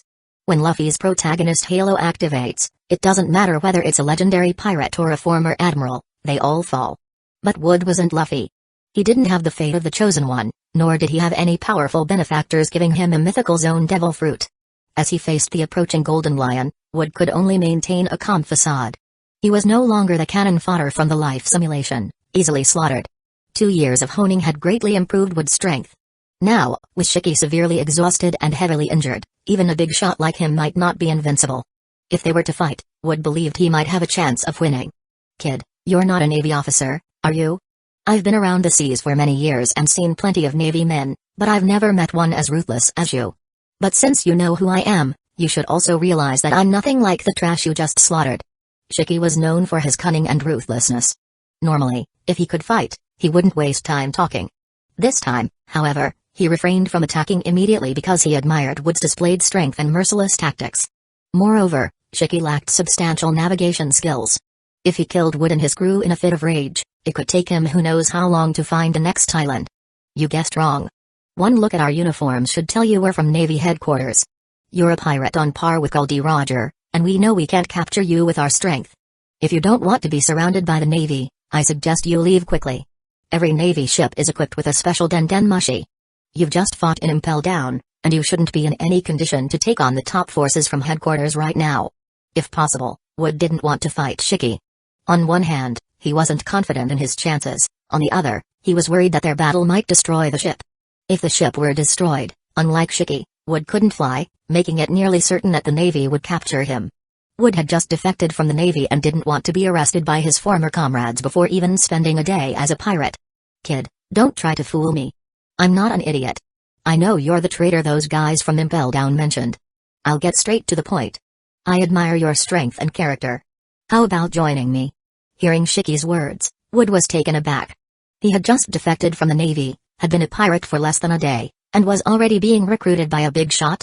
Before joining the Navy, Wood had been noticed by Admiral Zephyr. Now, as soon as he turned pirate, he was being eyed by the infamous Golden Lion Shiki. Wood even began to wonder if he had some strange aura attracting people who wanted to make him their underling. Coincidentally, both Shiki and Zephyr later became fodder for Luffy in the films.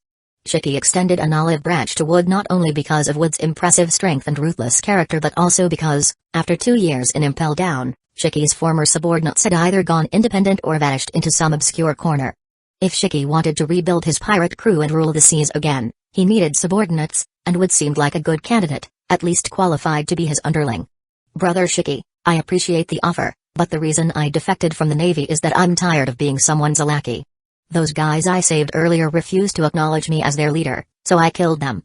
Now you want me to be someone else's underling? That's not going to happen. Sengoku had sent Wood to be a pirate undercover, and infiltrating Shiki's flying pirates could have been a good move. Shiki was a prominent figure among pirates, and the intelligence gathered could be valuable. However, joining another's pirate crew would mean losing more autonomy, and Shiki, being naturally suspicious and ruthless, didn't offer much of a future for someone like Wood. Kaya ha ha ha. If that's your choice, then go to hell. At Wood's stubborn refusal, Shiki, who had been laughing just a moment ago, suddenly gripped his twin swords and slashed at Wood. Chapter 87, Copycat Pirate. Wood currently, Shiki, having just escaped from Impel Down, naturally didn't have his famed swords Zodo and Koga Arashi in hand. Instead, he wielded 2 ordinary long swords that he had grabbed from the guards in Impel Down. However, even with ordinary long swords, this did not change the fact that Shiki was a great swordsman. Since they were on a naval ship, both Wood and Shiki were cautious not to unleash their sword energy in a way that could slice the only ship they had in half. So, when Wood saw Shiki charging at him, he immediately used Moonwalk to jump into the air, distancing himself from the ship and his opponent. Seeing Wood leave the ship voluntarily, Shiki, who shared the same concerns, grinned wickedly and used his float fruit ability to chase after him. Not only did Wood want to avoid damaging the ship and risking the lives of Russ and the others, but Shiki had the same intention. Slash wave. As soon as they were a safe distance from the ship, Shiki single-handedly slashed at Wood, sending a massive sword energy wave flying toward him. The massive sword energy cut through the sea surface at incredible speed, slicing hundreds of kilometers ahead. Faced with this attack, Wood didn't choose to block it head-on. Instead, using his observation haki, he easily evaded it, combining Moonwalk and instant transmission to perform continuous air shaves. Avoiding the slash while simultaneously appearing behind Shiki. Engaging in a head-on clash of sword energy would be foolish. Shiki was a great swordsman who could slice through steel, while Wood was only at the level of cutting iron as a swordsman. Regardless of Wood's skill level, in terms of raw power in sword energy, there was no comparison between him and Shiki. To defeat Shiki, Wood had to play to his strengths and avoid his weaknesses. By combining Moonwalk and instant transmission, he could maintain high-speed movement even in the air. Though the float fruit allowed Shiki to fly, it didn't grant him high-speed mobility. Moreover, with Shiki's legs recently severed, he likely hadn't fully adapted to his new condition, which would significantly impact his speed. 3-sword style, Raging Wind Scythes. Using his incredible speed, Wood suddenly appeared behind Shiki and unleashed 3 wind-infused slashes with his swords. Tenko and Frostfall. The reason why it was a 3-sword style with 3 slashes was that 2 came from Tenko and Frostfall, while the third was a wind blade formed by Tempest Kick. The 3 slashes, carrying deadly winds capable of tearing through flesh, shot toward Shiki's vital points. Though Wood had observation haki, Shiki, being a pirate on par with the Pirate King, naturally possessed Haki as well. The moment he saw Wood dodge his slash, Shiki activated his observation Haki too. What surprised him, however, was that Wood, a swordsman, resorted to a sneak attack from behind. "Kid, you were wasted in the Navy. I've fought hundreds of swordsmen, but you're the first to attack me from behind." Most of the swordsmen on the Grand Line hail from Wano, a place that highly values the Bushido spirit. Generally, a swordsman wouldn't resort to backstabbing. You don't understand. This is called an assassin-style swordsman. In a fight, it's either you die or I die. Swords are killing tools, and using any means necessary to win is the rule of this survival of the fittest world. If you believe in fair duels according to Bushido, then how fair is it for a renowned pirate like you to face a young Navy grunt like me? While the concept of a swordsman's honor might mean something to someone like Giant, who is serious and old-fashioned, Wood didn't buy into that at all. Swords are weapons designed to kill. There's no need for convoluted rules, as long as it kills the opponent, any method proves to be the correct one. Some wield swords with unyielding determination, some hide in the shadows, and others wield their swords to protect. Stubbornness will only lead to stagnation. Wood didn't care how others viewed him. His sword existed solely to cut down the enemies before him, by any means necessary. Lion's Thousand Cut Valley. Facing the three wind-infused slashes, Shiki gripped his two swords tightly.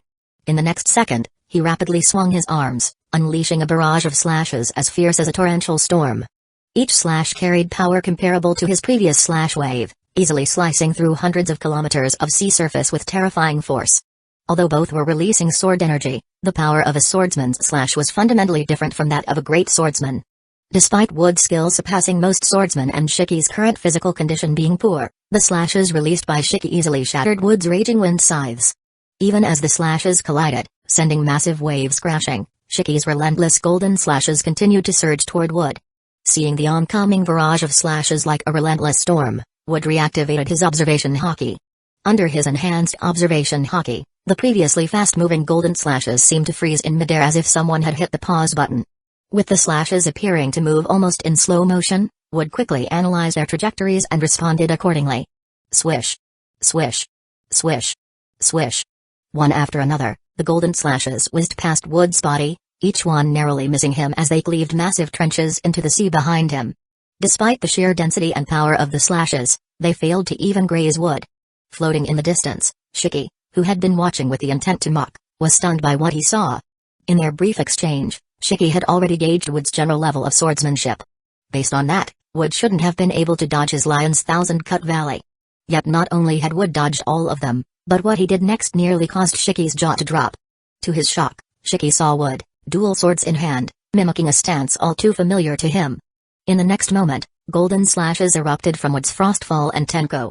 Lion's Thousand Cut Valley. Although the power of these slashes was slightly weaker than Shiki's, the fact that this kid had copied his technique after seeing it just once was unbelievable. Chapter 88, Giant requests to hunt down Wood. It was impossible for Shiki not to be surprised. After all, his unique technique was now being used against him by someone else. The path of the sword is not something that can be mastered overnight, and swordsmanship is honed through countless battles and relentless practice. Every swordsman's skill is the result of a long process of refinement through countless fights.